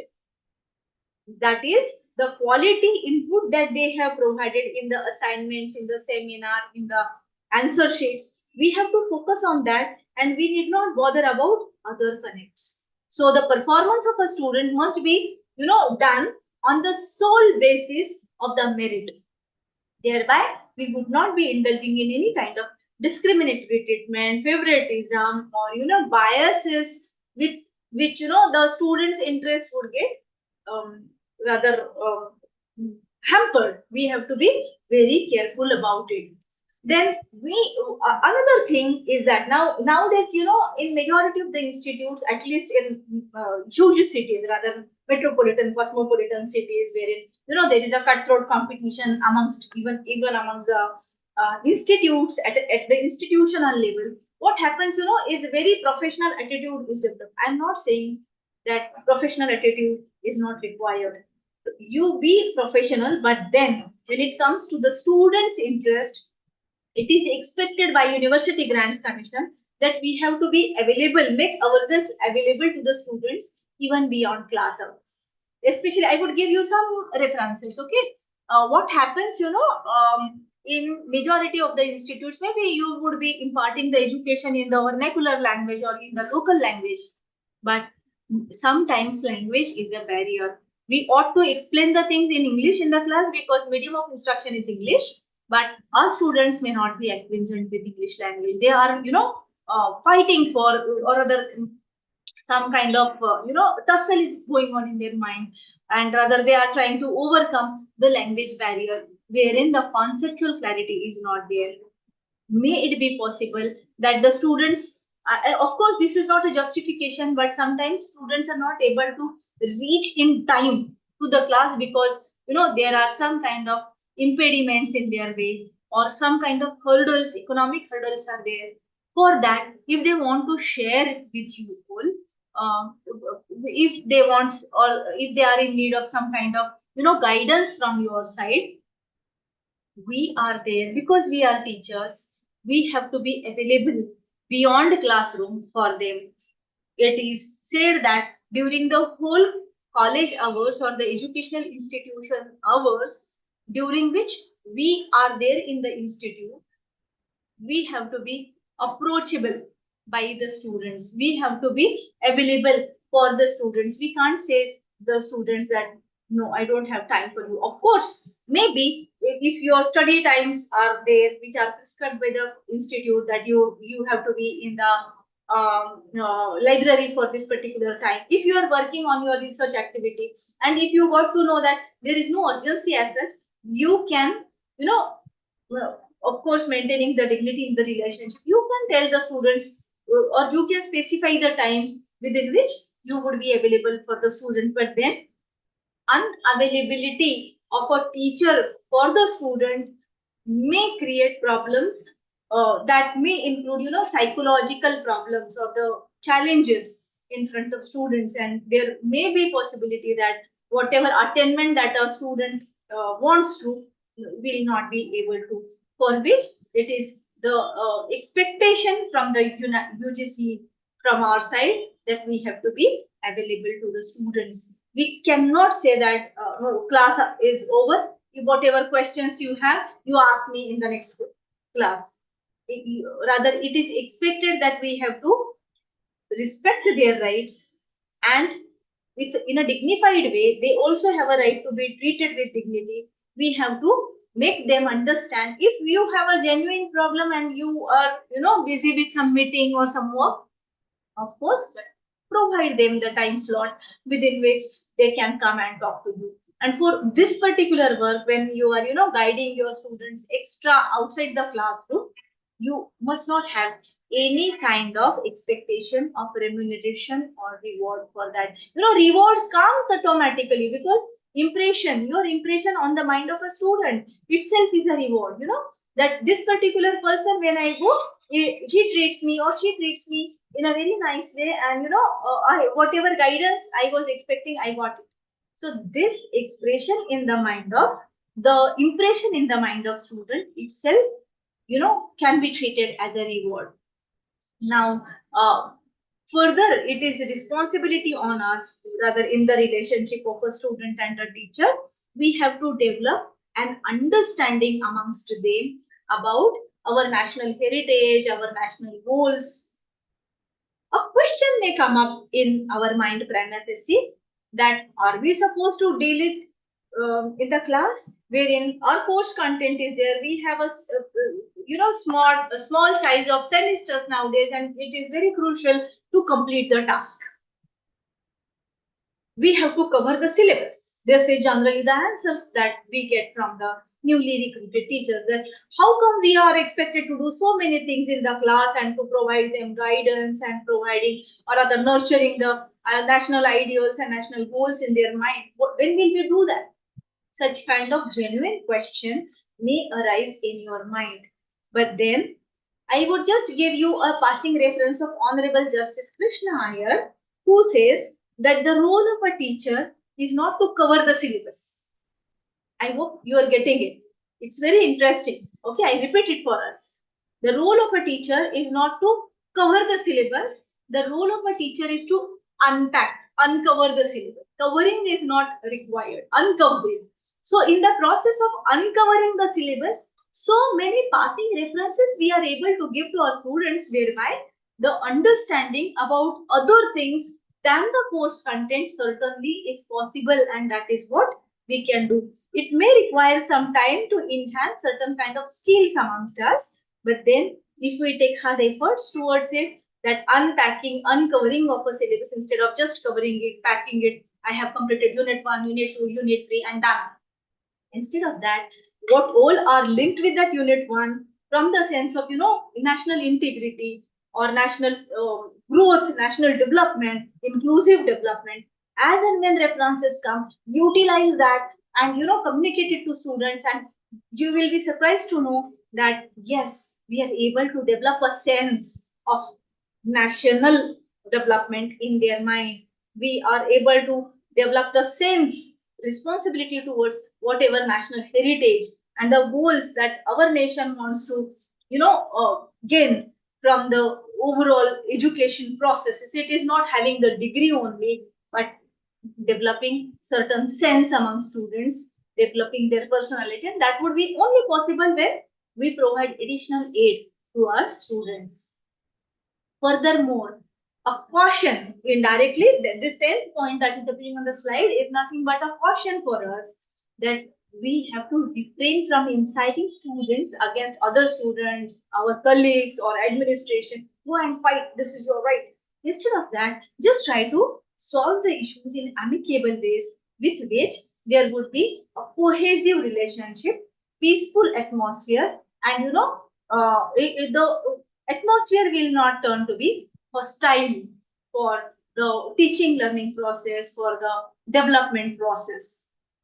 Okay, so for the development of the students, for keeping the peaceful atmosphere, we have to refrain from inciting the students against either other students or our own colleagues or the administration. Now, apart from that, these all are the points that have been covered in the UGC rules, okay, which are available even online.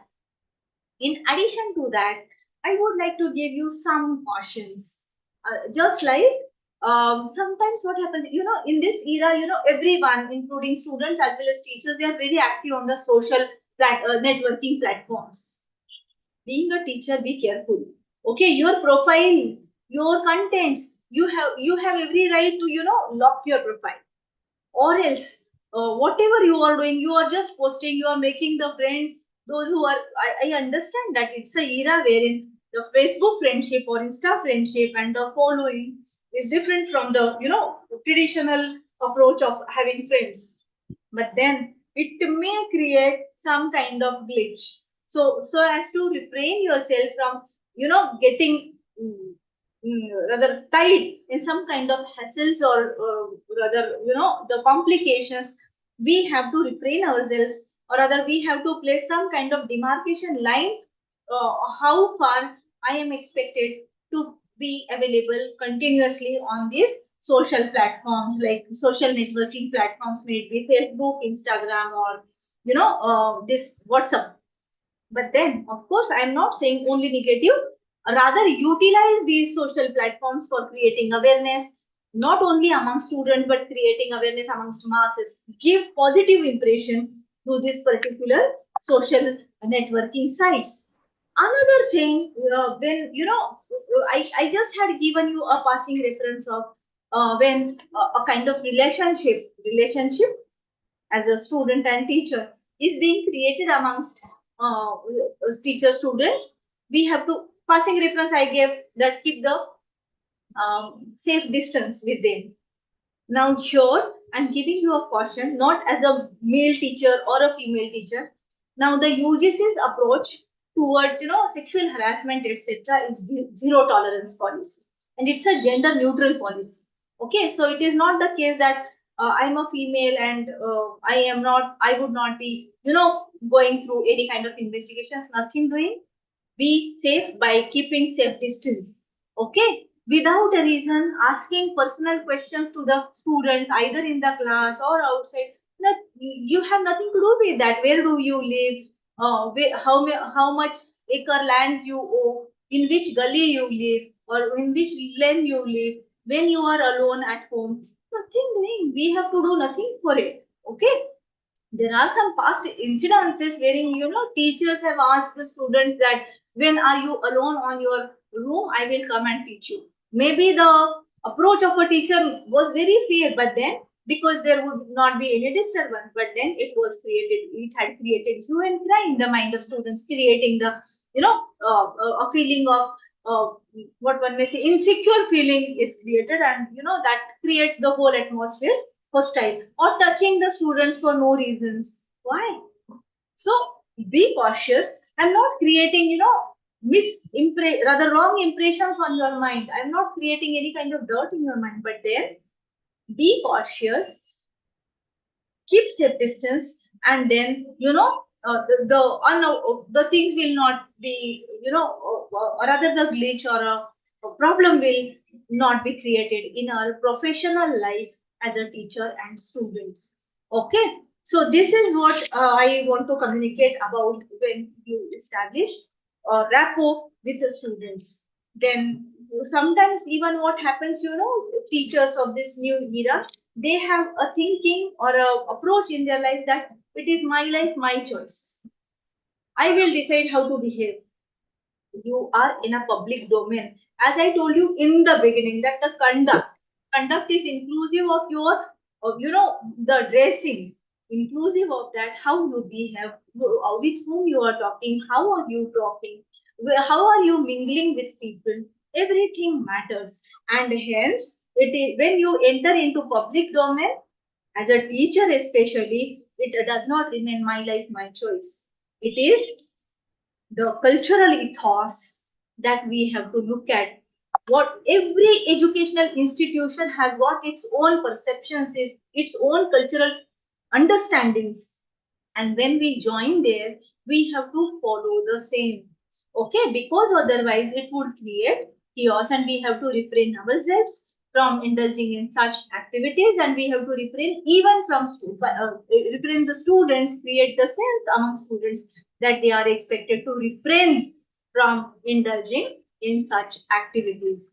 I hope whatever has been provided on, in the UGC, all the three sets of rules, and whatever illustrations I have given it to you, they are very clear amongst us. If you have any doubts, or if you want to share something, you can right now share in the chat box, and at the end we can uh, discuss about it. Even we would be getting some inputs even from your side pertaining to the students and teacher relationship. Now, after providing the insights about the teacher and students, the UGC guidelines also provide about how you are expected to, have a relation, or have to treat your own colleagues. Now, I would give you some simple examples, and then we would go with the content that is appearing on the slide. Now, considering again and again, repetitively, I'm saying that some of us might have joined very recently. We are recent past. Sometimes, coincidentally, it so happens that we join our own institute, and then our teachers are there. Even then, teachers, that is we, who have taught our students, when they become our colleagues, we have to treat them with respect. Respect and dignity of every teacher is our responsibility, and that we must not forget. Okay, if we want to be treated by our colleagues in a dignified way, we have to treat them in a dignified way. If we want to get a respect from their side, we have to see to it that we are giving them, or we are treating them in respectful manners. And hence, the first and foremost important point that has been given by through the UGC guidelines about teacher and their colleagues relationship is that the manner in which you want to be treated, you treat them in the same way.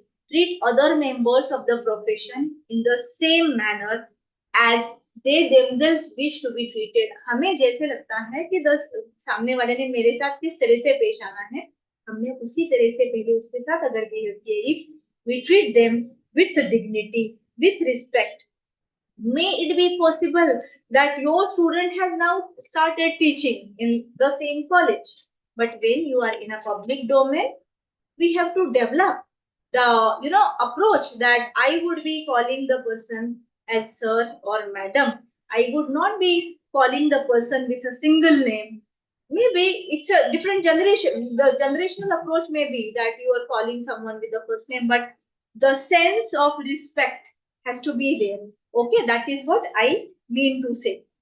So, when you are talking to your colleagues, you need to give respect to them. Okay, if suppose they are in need of some kind of assistance from your side, Because see, it's a give and take relationship, and cohesive relation or other peaceful relation with the overall development of an institute, if has to be achieved, it is we who have to assist each other, and hence whenever your assistance is required by our own colleagues, give them the free, rather provide them your assistance, so that as and when you will be in need of assistance, they will happily come forward for the help, whereby ultimate aim is professional betterment.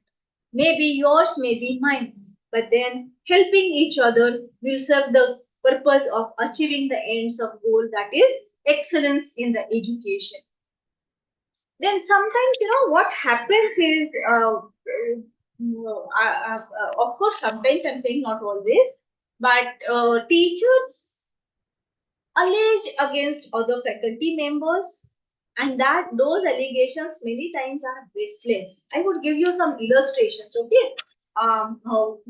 Again, as I have pinpointed, that which institution, it is no way concerned. It is just an illustration. Who the teachers, we are not concerned with the name, but it is illustration. Just for the sake of illustration, I am placing it before you. So it was, one incident in one college had happened, whereby a book was misplaced by a teacher. Okay, and there were allegations that my book has been stolen by a particular teacher. Think twice before you speak. The next person sitting before you also is a teacher, has a right to be treated in a dignified ways. My book, my college diary has been stolen by someone.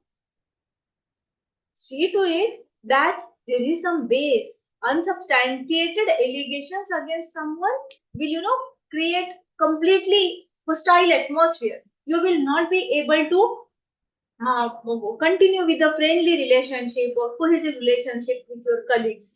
And for the betterment of the institution, for the development of the institution, it creates threat. I would give you another illustration. In one college, it was, ladies staff room. When I say ladies staff room, I do not mean it happens only in ladies staff room. Okay, it had happened somewhere during the discourse. We came to know that this has happened in their institute, and hence placing the illustration before you.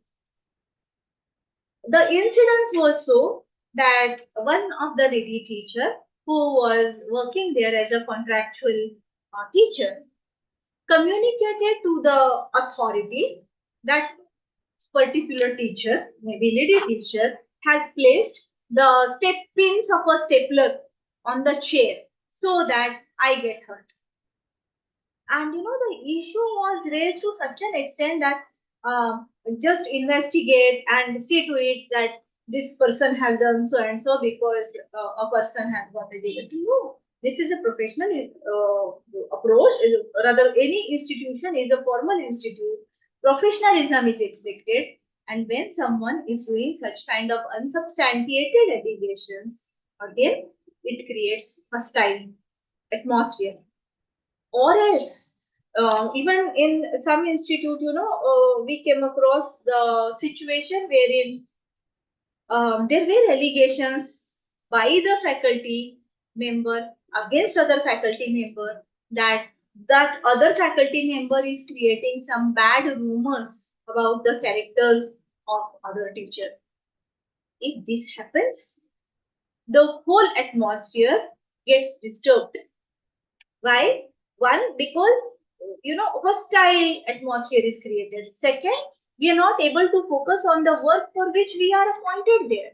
Okay, always gossip, always discussion, always pulling the legs of someone will happen in such kind of hostile atmosphere, for which it is a caution given by the UGC through these guidelines that teacher has to refrain from rather lodging unsubstantiated allegations. What is this unsubstantial? When we do not have substance with us, when we are alleging something against our own colleagues, the patchwork, even then patchwork, I'm saying patch up of the relationship, it would not be so smooth. Always keep it in mind. Okay, I would give you, another example. You touch a thread, any thread, maybe the silk thread, you will find smoothness in it. You put a knot in it and you will find, knot, and then place touch the thread and you will find the same smoothness. But at one point when there is a knot to the thread, you will touch the thread and you will find the knot, which would create, a kind of disturbance in the feeling of smoothness. Always keep it in mind. Same is the case in case of human relationships.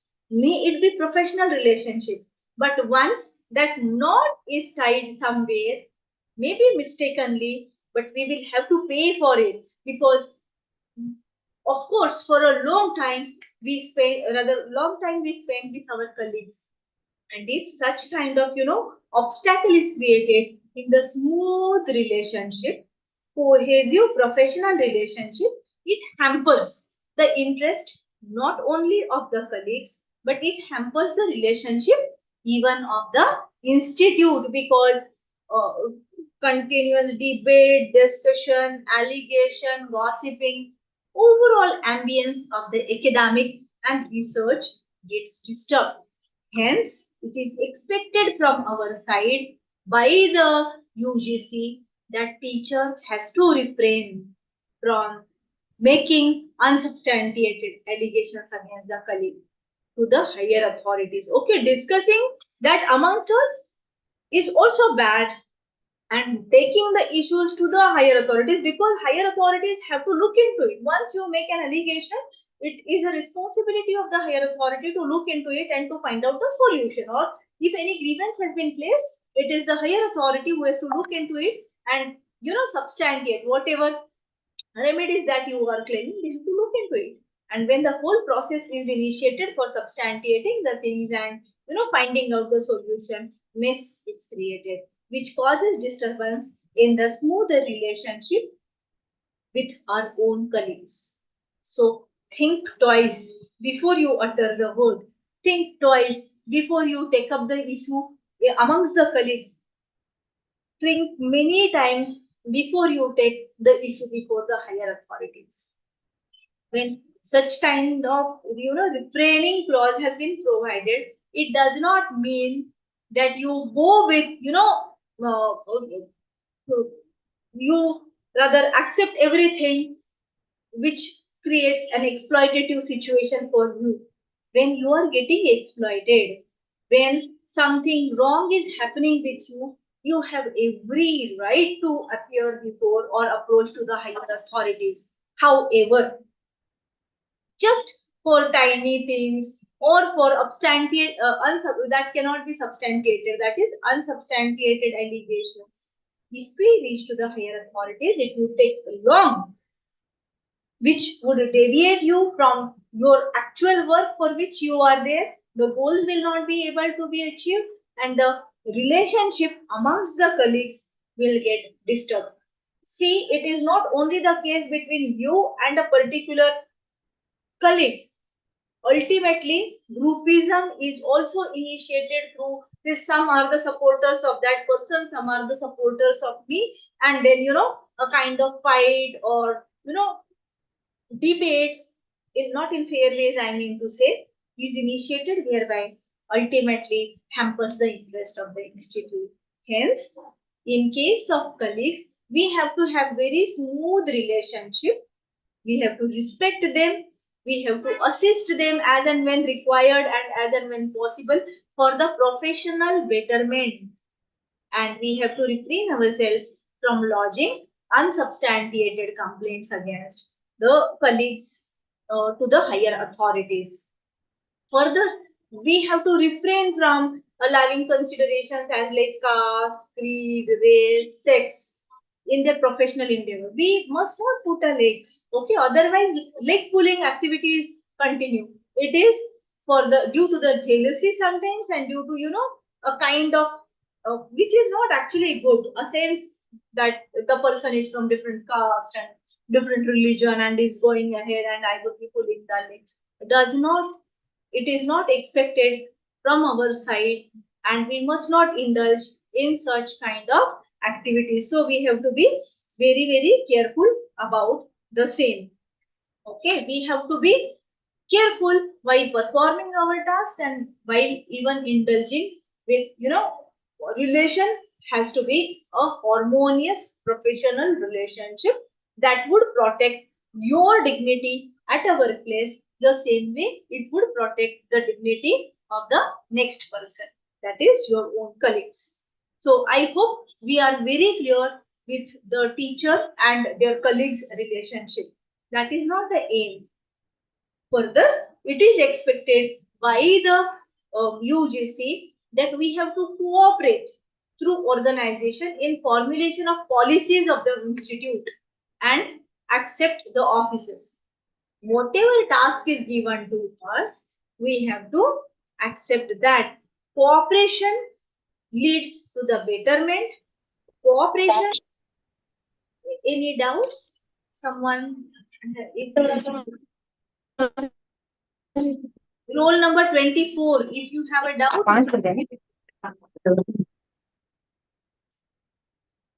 Yes. Okay, so it is expected that we have to cooperate in all kind of professional activities and endeavors that are taken up by the institute, even for the formulation of policies. Now, when we say policies, in other ways, we can also say that, SOPs, standard operating processes for each and every activity are there in every institute that are expected to have, and we have to abide by that. I hope everyone understands SOPs. Okay, any activity is being conducted, there are SOPs. Your behavioral patterns, there are SOPs. Kind of relationships, professional relations, there are SOPs. Okay, your behavior means professional behavior, I need to say, your development, there are SOPs.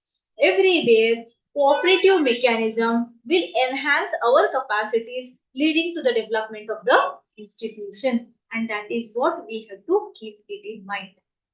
Now, for the betterment of the institution, what we have to keep it in mind? What are my interests? What are my rather colleagues' interests? And what are the interests of the institute? If my interests are not in conformity with the profession, then I have to drop them. Keep it in mind that it is not a matter of only my interest, but my colleagues' interest, and ultimately it is the interest of the institute, leading to the rather reaching to the goal of community interest as such.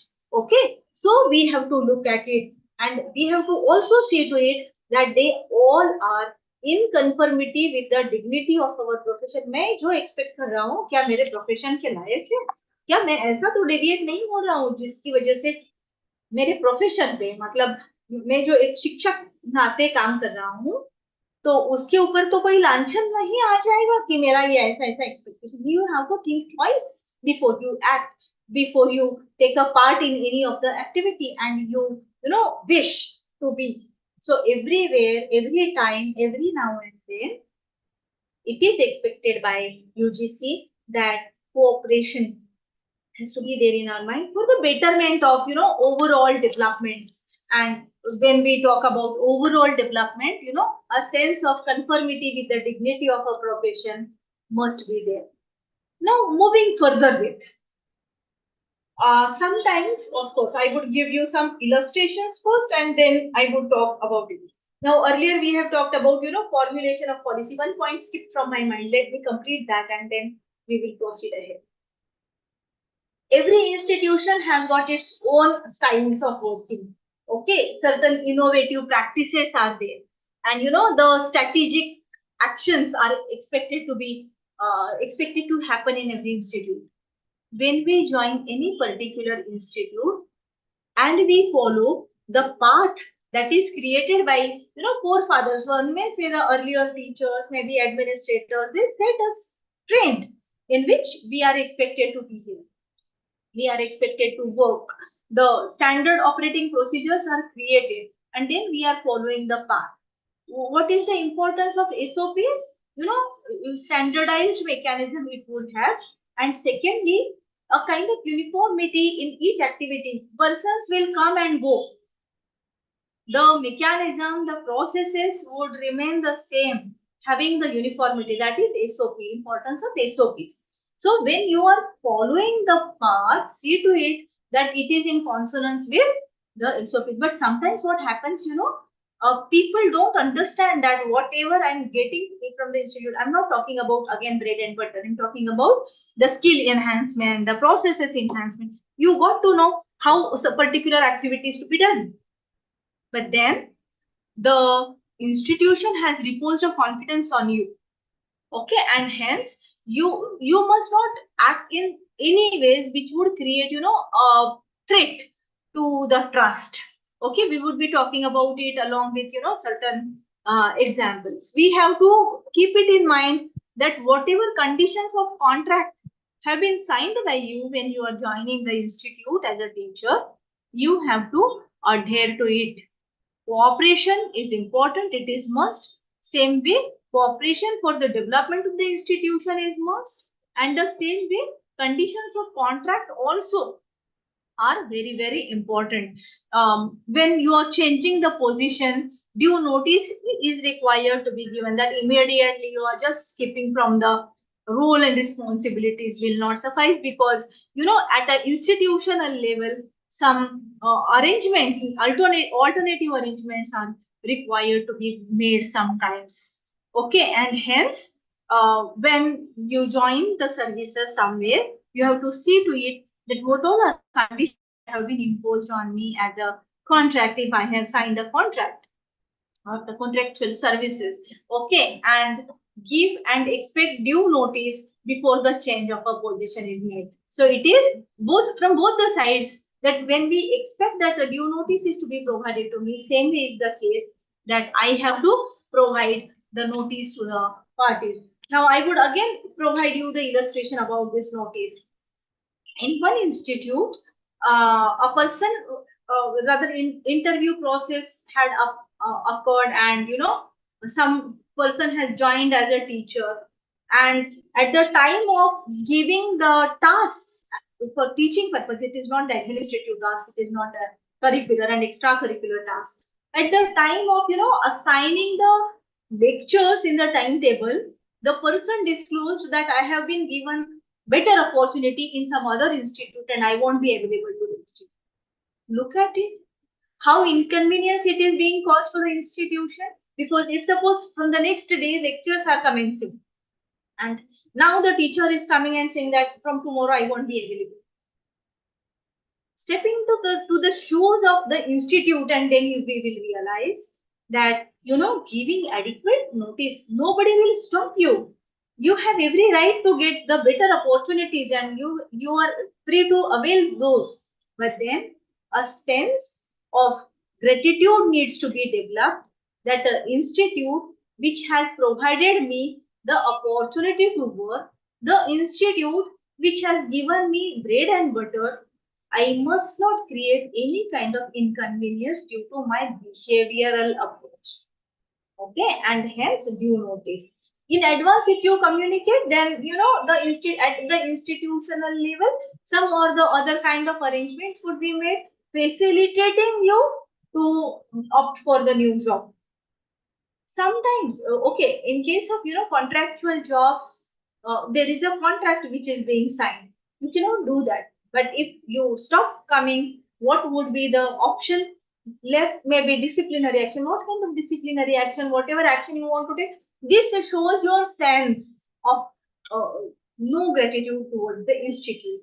Okay, when we have joined as a permanent employee somewhere, we know that notice in advance for 3 months is to be given before you leave the job. Okay, and in advance, maybe not always 3 months, depending upon the rules that have been framed by a particular institute. But a sense of it depicts the sense of gratitude towards the institute which has provided you not only the bread and butter. सिर्फ salary की बात नहीं है, salary से ज्यादा आपको खुद को इस्टेब्लिश करने के लिए जो मौका वो इंस्टीट्यूट देता है ना, that matters, and hence you owe certain thing towards your own institution. Hence, you have to abide by the terms of contract. Sometimes it so happens, you join the service and then you start taking the tuitions, private coaching. It is expressly banned by UGC. Always keep it in mind that private coaching is not allowed. Once you join as a full-time faculty somewhere, as a teacher somewhere, it is not expected to indulge in private coaching. Disciplinary action will be initiated against you, but apart from the disciplinary action, will we be able to fully devote to the development of my student in a particular college? Will I have a sufficient time to do that?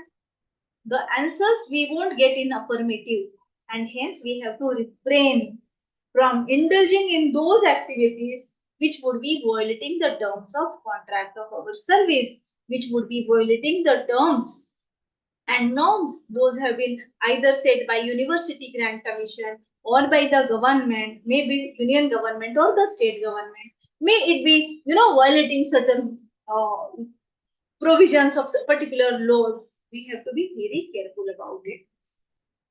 Now, one more point I would like to place it before us, being the fresh faculty members. Before few months, maybe before few years, you were student, and in the student's life, we enjoy holidays like anything. Okay, Sunday is a fun day for the students, and we enjoy. If in case any public holiday comes, we enjoy as a student. No doubt, everyone has got a right to do that because we can spend much time with the family. We are happy. That's a different story.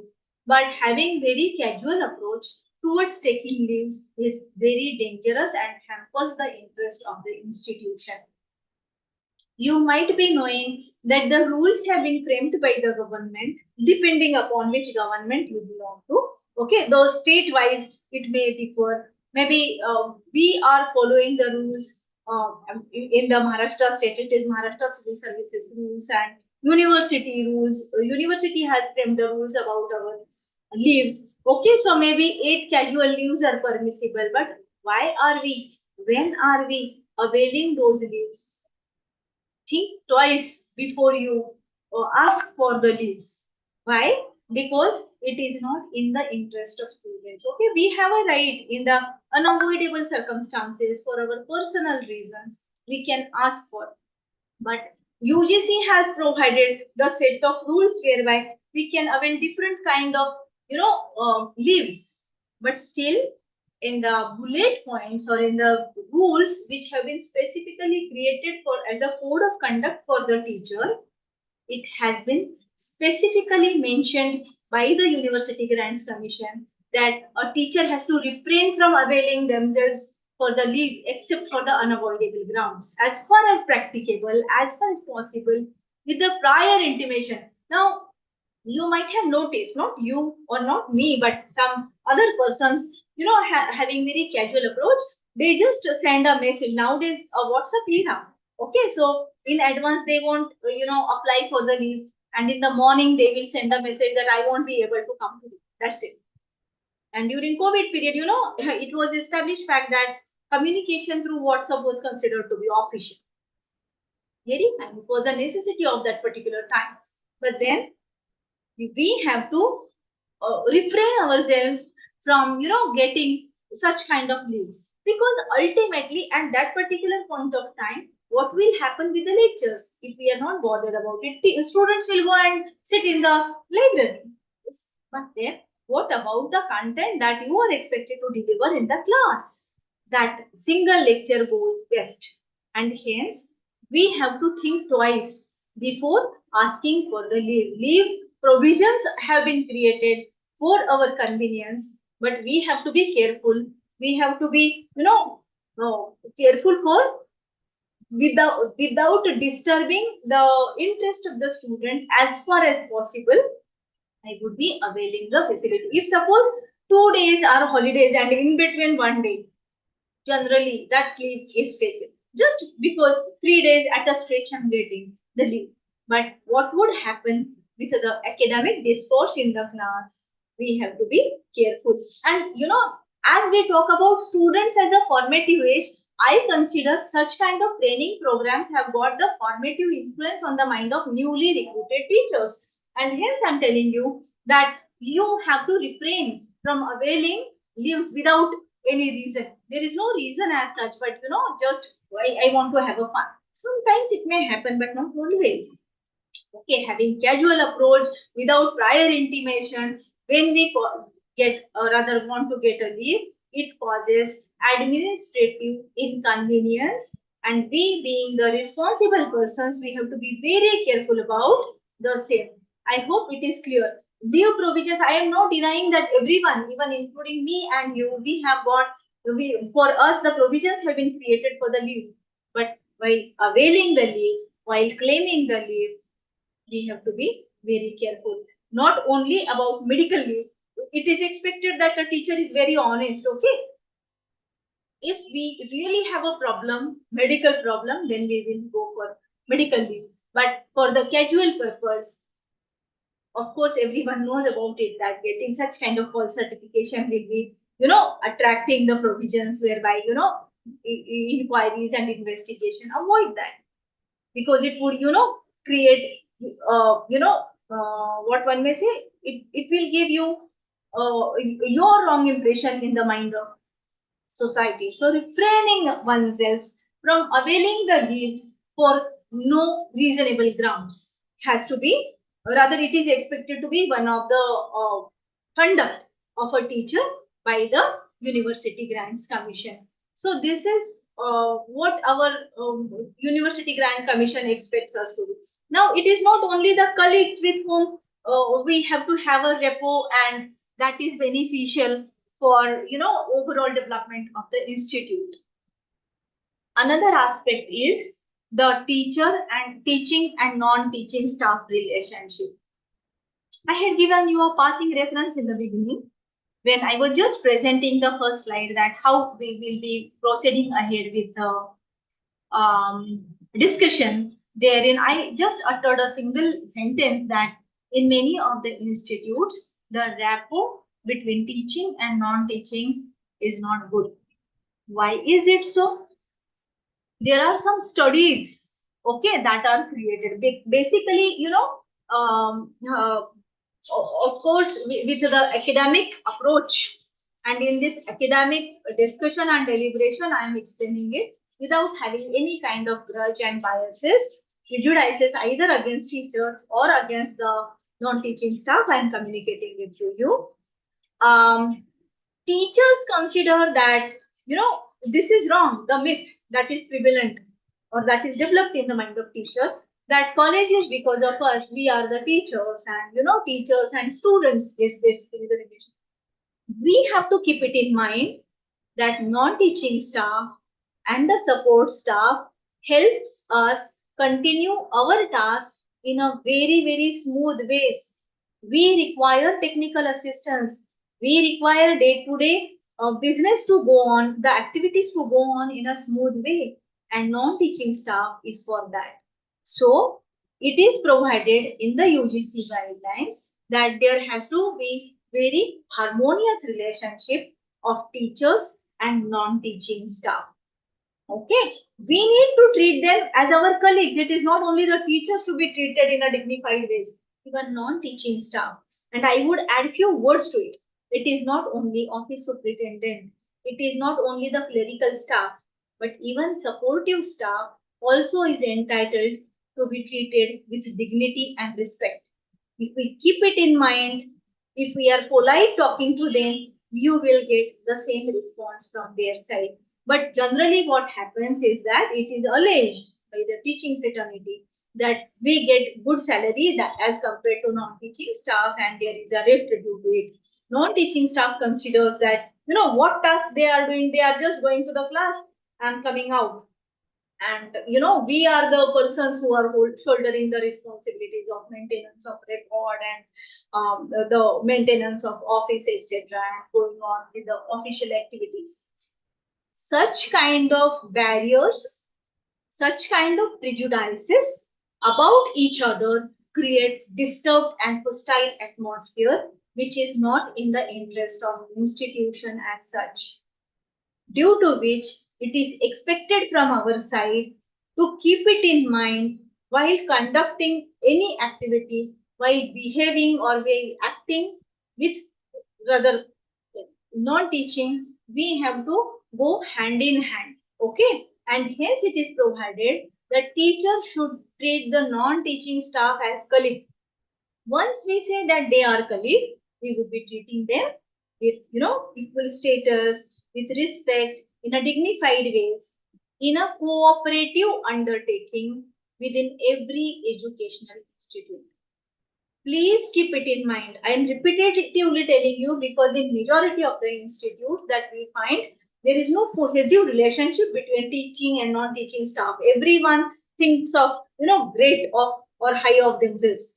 Teachers consider high. Non-teaching says that we are high because we are maintaining the office. There has to be a cohesive relationship.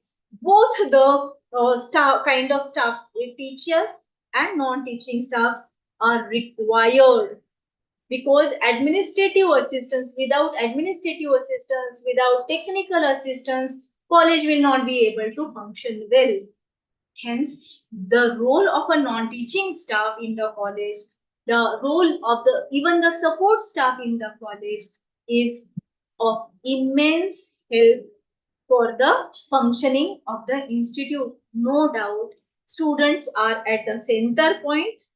As like teachers, we have to keep the interest of the students in our mind.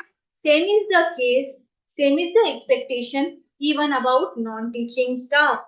Non-teaching staff is also expected to keep the student as the central point, and they also are functioning for the same. But then it is we, the teaching and non-teaching staff, when we join hands, when we develop cohesive atmosphere, relationship, and when we refrain from indulging in any kind of hostility about each other with the cooperative mechanism only, the institutional development will happen.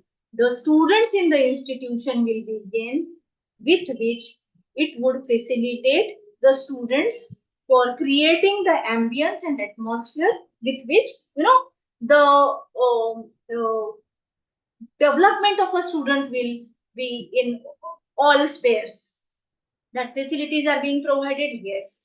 The treatment by the teacher in the class, outside the class, yes.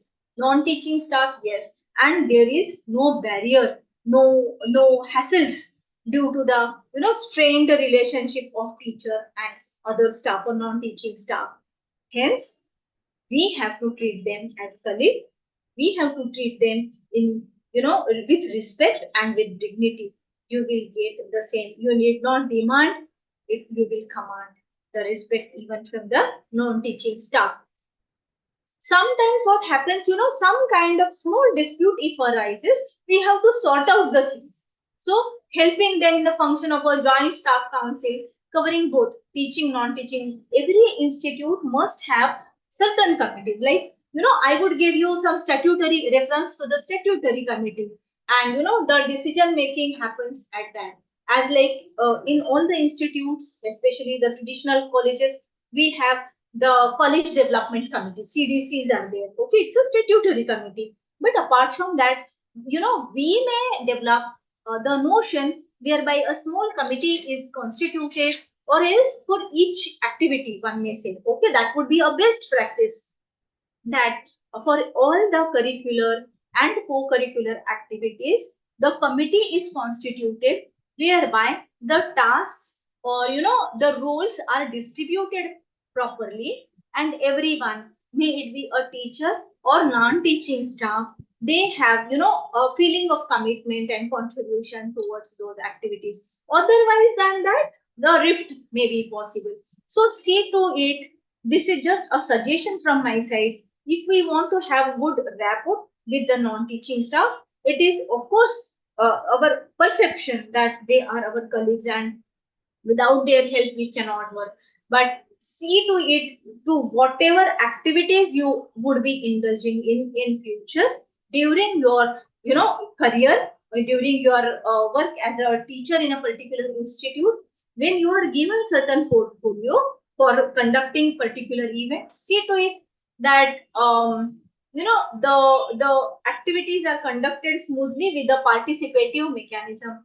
Distribute the function, tell them that this is the activity, teachers will be doing so, non-teaching staff will be doing so. And when the joint meetings are conducted, through council, then or the committees, certainly the rift would be reduced, or rather there would not be a possibility of having any kind of rift amongst teaching and non-teaching relationship, leading to the betterment of the institute.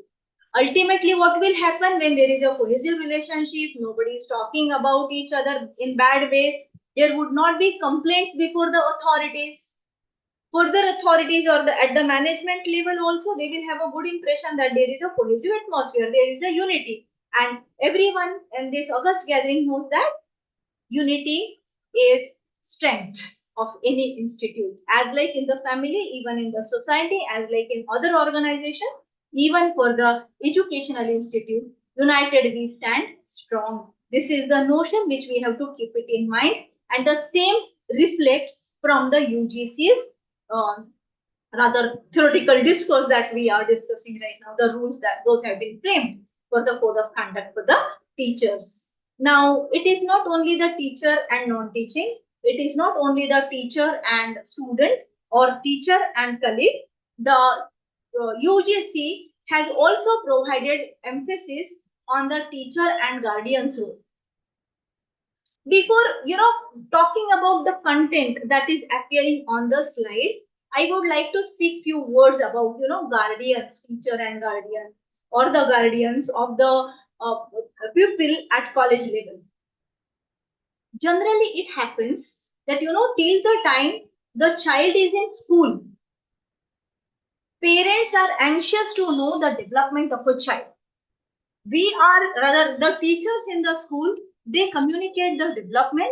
There are regular meetings, and there are different committees, especially after this RTE Act, Right to Education Act, and the rules have been framed in the year 2011 and onwards. Now at college, at the school level, there are different committees, as like the school education, rather the local committees have been constituted. They are taking care of, and teacher parent associations have been mandatory, and they have been formed at the school levels, with which the tie of a school and the guardians or the parents now is very greatly strengthened. It has helped. Rather, the rules which have been formulated, wherever they are implemented, it is mandate.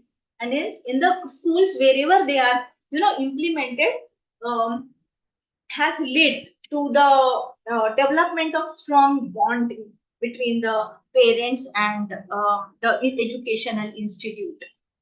But what happens, after passing through the school life, when the child reaches to the junior college, and especially when further reaches to the higher education level, the interest of a guardian in day-to-day activities gets reduced.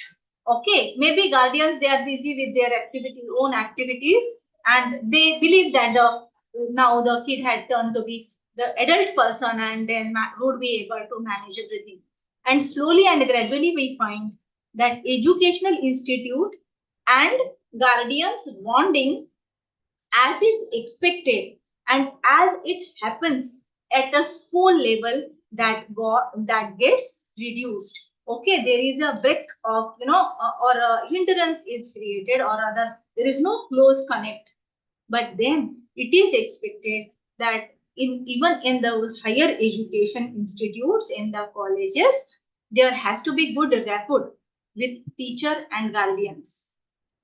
Now see to it that the wording, we will understand the wordings first, and then I would further put my words on the content that are appearing herein.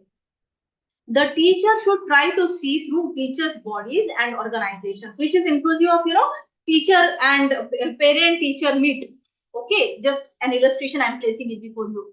The institution maintains contact with the guardians. Their students' reports to be sent to them. Okay, whenever necessary, the guardians will be meeting to the teachers, and then there would be a mutual exchange of ideas for the benefit of institute. This is what is expected. Now, 2-3 things or other manifold things are there that we have to be cautious about when we think about such kind of associations and such kind of interaction. What is the need when a child turns to be adult person and is pursuing the higher education? What is the significance of having the rapport of teacher and guardian? One thing is to be clear. One is professional or other the formal educational development of a person. But second, I repeat, it's a formative age wherein the person is turning to be the adult person, being of a great help for the society. Okay, so the person, the character, the moral structure of an individual is being structurized through the college days. And hence, what are the behavioral pattern? Apart from attending the lecture and getting certain score in the class and understanding capacities of a student, further another aspect which stands important is the students' behavior in the classroom and outside the classroom. Participation in various activities which is shaping the personality of the student. Guardians must also be curious about it. They must reach, but as and when they are reaching, it is UGC's dictatum for us that we have to take efforts to reaching to the guardian, and as and when required, maybe reports, maybe the glitch if any has been created and the behavior, it is to be communicated to them, and there has to be mutual exchange. Now, what is the utility of this mutual exchange? May it be possible that whatever activities we are performing or conducting for the students, the parents or the guardians, they may have better ideas in their mind the way in which it can be implemented. Or else, they may provide you some innovative ideas which may be initiated for the betterment of students. Okay, and ultimately, goal is excellence in education, building the character of a nation, nation building, nation character building approach. Okay, that would be more possible with the active involvement even of a guardians. Even if it is a higher education, still it is expected that there has to be connect of teachers with the guardians of the students, so that how the behavior outside the college premises, how the behavior inside the premises, how the structure or the characteristic, how the personality, whether it is a split personality, I would take a step forward. Okay, additional ahead, that what kind of personality it is being developed within and outside the institution, within and outside the home. There can be exchange of thoughts, ideas, and experiences that would certainly be helpful for the nation building. Now, apart from that, the basic starting point for society. When we enter into the shoes, into the capacity of a teacher, there are certain social expectations from us. And hence, the teacher must not and must never forget that education, imparting education is a public service. We have to strive hard for keeping public informed about the educational program. That is what is expected. But from the teacher's side, okay, apart from the formal mechanism, like reporting through the media, the activities being conducted at a college, reporting through media, but even teachers owe the responsibility of creating awareness amongst masses about the educational programs that are run by the institute. Further, it is expected that they have to undertake the work to improve the education in the community. Now, I may take you back to the earlier point, wherein we had talked about the responsibility to undertake the extension activities. And at that particular point of time, I had told you that maybe the extension activities from, the activities like NSS, maybe legal aid activities, we can strengthen the community moral as well as the intellectual life of the community would be developed through our participation in the extension activities. When we work, the teacher works for educating the community, educating the moral sense, the sense of morality, norms, what to do, what ought to do, what ought not to do, then certainly the society will not be getting deviated from the path of, what ought to be done for the overall development of the nation. That is what is expected from our side. Then further, it is expected, being a teacher, it is expected that, we have to be aware of social problems. It is fine that we are intellectually very strong and, I know what is written in which book and I am able to reproduce it in the class. But that is not sufficient. What is required is, we being the teacher, we have to be aware of the social problems and we have to take part in such kind of social activities which would be conductive towards progress of a society. Once a society is progressed, ultimately it would be the country as a whole which would be, in a developing stage, or in a developed, we will find our country in a developed stage. I would give you a glimpse or the illustration of the same. Suppose you belong to a region in which child marriages are prominent. Law says that child marriages are banned, or rather they are illegal, or they are punishable. But still we find that there are certain modes, there are certain customary practices that are prevalent in our country, in many regions, whereby people indulge in, child marriage, or rather they prefer going for the child marriage.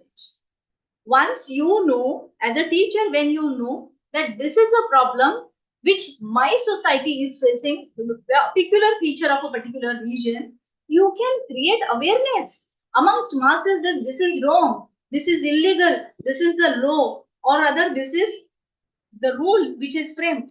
I would give you another example. If suppose our college is located in such an area wherein, some kind of practices, maybe, dowry kind of thing, when we create awareness, when we change or other help in changing the social perception, ultimately our behavior would be leading for the progressive society and progressive country.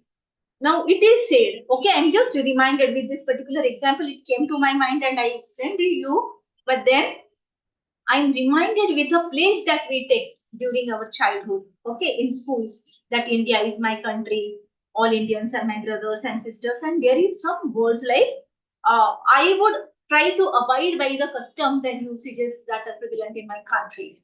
But then when we say so, we have to keep it in mind that there are certain bad customary practices, there are certain problems that are created by such kind of practices that are prevalent in our country. And then I would try to abide the customary practices in my country. But when I find we have to remind ourselves that those practices which are bad for the health and development of my country, I would strive hard to stop and ban such kind of practices, to eradicate such kind of practices from my country. And as a teacher, I owe the responsibility of creating awareness. So in addition to creating awareness about, having awareness about the social problem and working towards it, we may add few words for ourselves in our mind with the pledge that bad practices to be removed, problems to be removed or eradicated. We are there to find out solutions to the problem and we have to strive hard for such activities.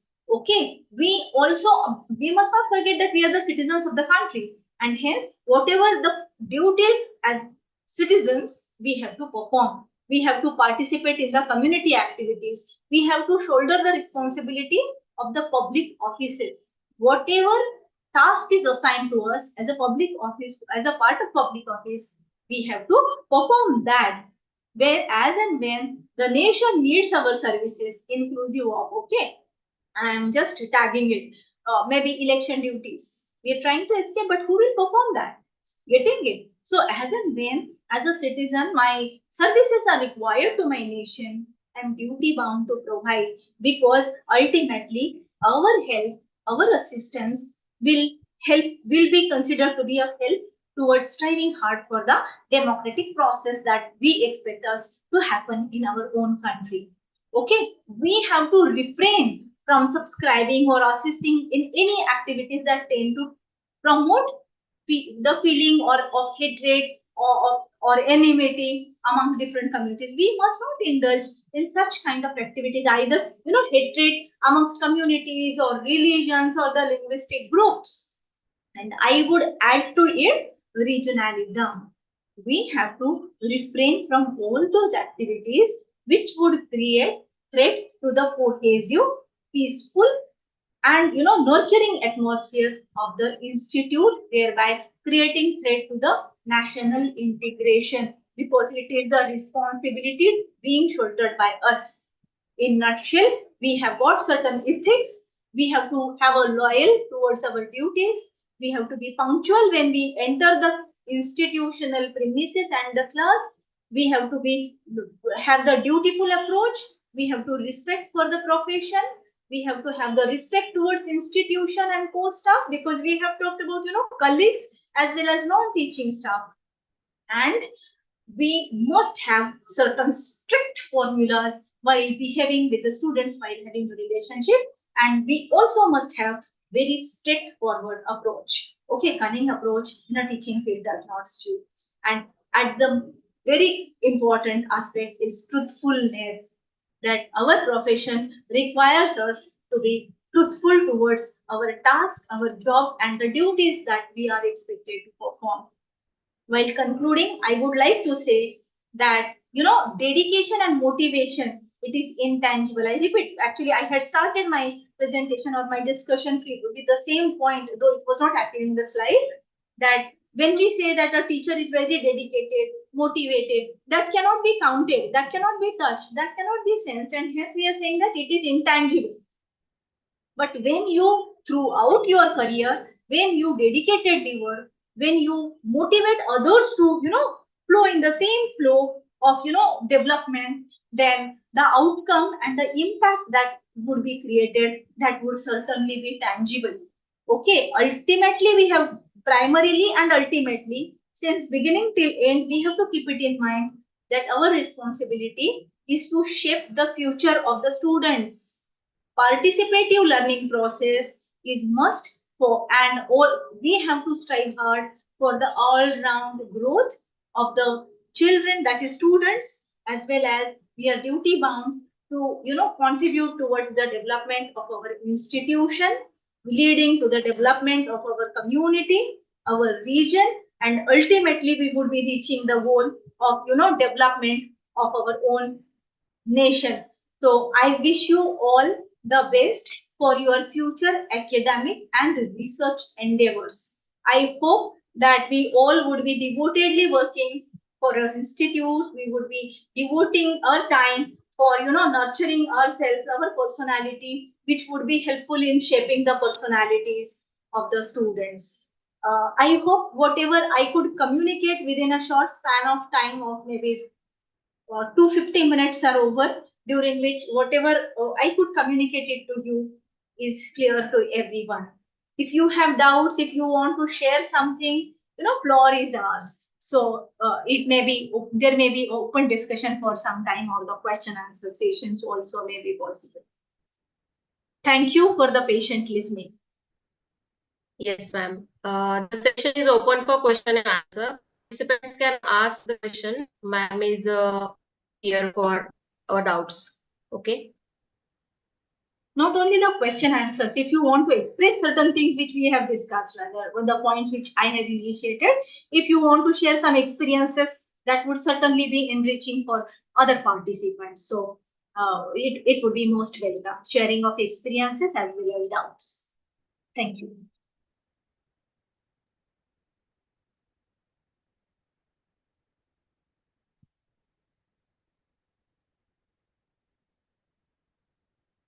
Are there any doubts? Do you have something to be shared with the participants? And third very important question, that whatever topic I had undertaken for the discussion with you all, do you find it significant in your career as a teacher? Is it useful to you? At least tell me that.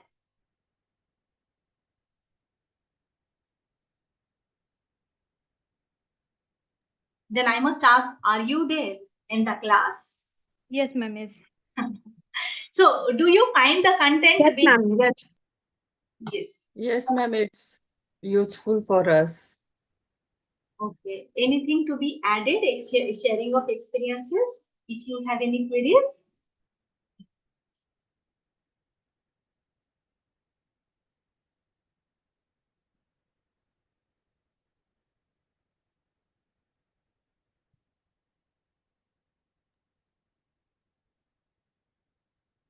Ma'am, I want to share one thing with you.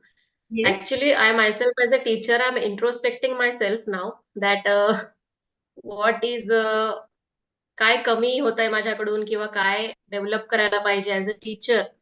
So I'm introspecting myself and many new things I came to know as a newly joined teacher. So I'll definitely keep in mind those things and definitely will try to develop myself as a good teacher which follows that code of conducts and ethics. Thank you so much, ma'am.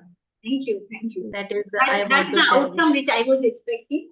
So if it is useful for you, then we can think on it, we can introspect, and we can change our personality. We can mold our personality. That's it. Yes, definitely. Ma'am, Yes. माझा अनुभव असा आहे Hmm. की विद्यार्थ्यांना म्हणजे त्यांचे share करतो आपण, त्यांचे एक्सपिरियन्स आपल्याला शेअर करतात किंवा काही प्रॉब्लेम्स असतील ते शेअर करतात. पण मला असं वाटतं की स्टुडंट टीचर मध्ये सर्टन काहीतरी एक डिस्टन्स हवं, खूप क्लोज होणं आवश्यक नाहीये. पण मग असं वाटतं की त्यांना वाटतं की असे टीचर स्ट्रिक्ट आहेत आणि मग ते आपल्याशी म्हणजे आपल्या जवळ येत नाही किंवा मग बाहेर सांगतात खूप स्ट्रिक्ट आहेत, काय उपयोग नाही, असं नाही. किंवा खूप मार्क त्यांचे जसे आहेत तसे दिले तरी ते म्हणतात की नाही नाही नाही आहेत त्या टीचर चांगल्या. तर हा मुद्दा असा आहे की जो खूप त्रासदायक ठरतो की आपण खरंच खूप इव्हॅल्युएशन करतो, त्यांना टीचिंग करतो, त्यांच्या भल्याचा आपण विचार करतो. पण तरी असा एक्सपिरियन्स म्हणजे असा एक नाही, असे अनेक एक्सपिरियन्स येतात, तर ते त्रासदायक ठरतात. मला फक्त हे एक्सपिरियन्स माझा शेअर करायचं होतं, बाकी काही नाही. जे आहे कोड ऑफ कंडक्ट त्यानुसारच वागण्याचा प्रत्येक टीचर प्रयत्न करतो. पण मे बी प्रत्येकाचं हे वेगळा असेल त्याच्याबाबतचा. पण तरी असा अनुभव येतो की असे टीचर मुलांना आवडत नाही की जे त्यांच्या भल्यासाठी जरा स्ट्रिक्ट राहतात, त्यांना जरा रागवतात. तर याच्यावर काहीच करू शकत नाही आपण. याच्यावर आपण काहीच करू शकत नाही असं नाही. I could see some people are there in this August gathering who may be not able to understand Marathi. For their convenience, I will be turning to Marathi. Even I like to speak in Marathi, but then for others' convenience, I would like to place few words in it. Okay, thank you for sharing first of all your experience. We need to understand that every situation has a solution. Okay, so in each institute, when the students join, there is the process of induction, as like the induction program is happening for the teachers. When the students join in the college, if there is the induction program, and in that induction program orientation it is given about what all are the practices being rather scheduled and occurring in the institute, what kind of rules and regulations are there, I think it would rather improve the situation, number one. Secondly, just to uh, create a happy feeling in the mind of students, we cannot give free hand marks to them. You are very right saying so, because we are assessing the performance and giving the marks. So I don't think there is a need to change about it. And of course, as I had also pointed out, and in your expressions, you also have mentioned that there has to be some kind of distance between. Agree. And then, for the counseling process, especially when they come and share their difficulties, they must not be afraid of us. No doubt there is a requirement of, respect and deterrence in their mind, little bit. It is the differentiation as a student and teacher, but then there must be freeness. That is also a skill that we need to develop. So the counseling sessions, especially the counseling, and one point skipped from my mind, that confidentiality. Now, when we say that students are coming to us and discussing their problems, it is we who have to keep it in mind that with a faith, as like we discussed about the institutional faith, we must not create any threat to the institutional faith. Institutional faith. Same is the case when students are coming to us and when they are sharing their either problems or their experiences. It is on us that we must not disclose the information that they are sharing with us to others. Okay, that his family is broken, he is having a living relationship, his relationship is broken, and hence he is doing so. Or else sometimes even grief situations come when the students with a very pessimistic approach reaches to you that I don't have a feeling like continuing my life. To such an extent, students sometimes share their experiences, their problems, their difficulties, maybe economic, psychological, but then it is on us not to share it with others in a casual ways, because it may hamper the child's interest or the student's interest. That is what, in addition to your experience, I would like to add to it. Okay, but then yes, every person as a Yes, teacher ma'am. has Yes, got ma'am. different. Yes. Yes, ma'am. Actually, what you have told now, we have all these sessions in our college because our college is the training institution, teacher training institution. Right, So right. all these sessions are organized in our college. But according to my observation, today's students' expectations are different. Right, right. It is, the thing that is happening all around, and hence maybe there is a pressure on us. But in my opinion, for that we need not, change to get deviated from the professional expectation from our side. Yes, Professional ma'am. code of Not conduct. absolutely. Yes, yes. Yes, yes. Not. Thank you, Anything? ma'am. Thank you. Thank you so much. Anything else to be added by other participants?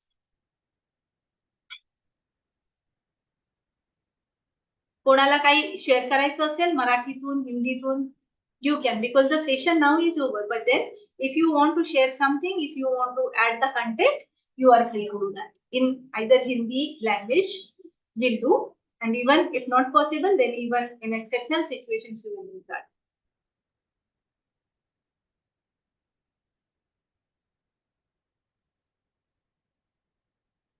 So if there are no doubts, no queries, can we stop for now?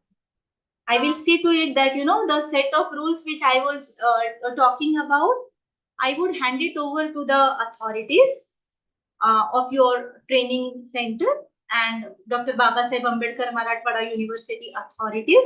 They will, if possible, if permissible, they would be sharing to the participants.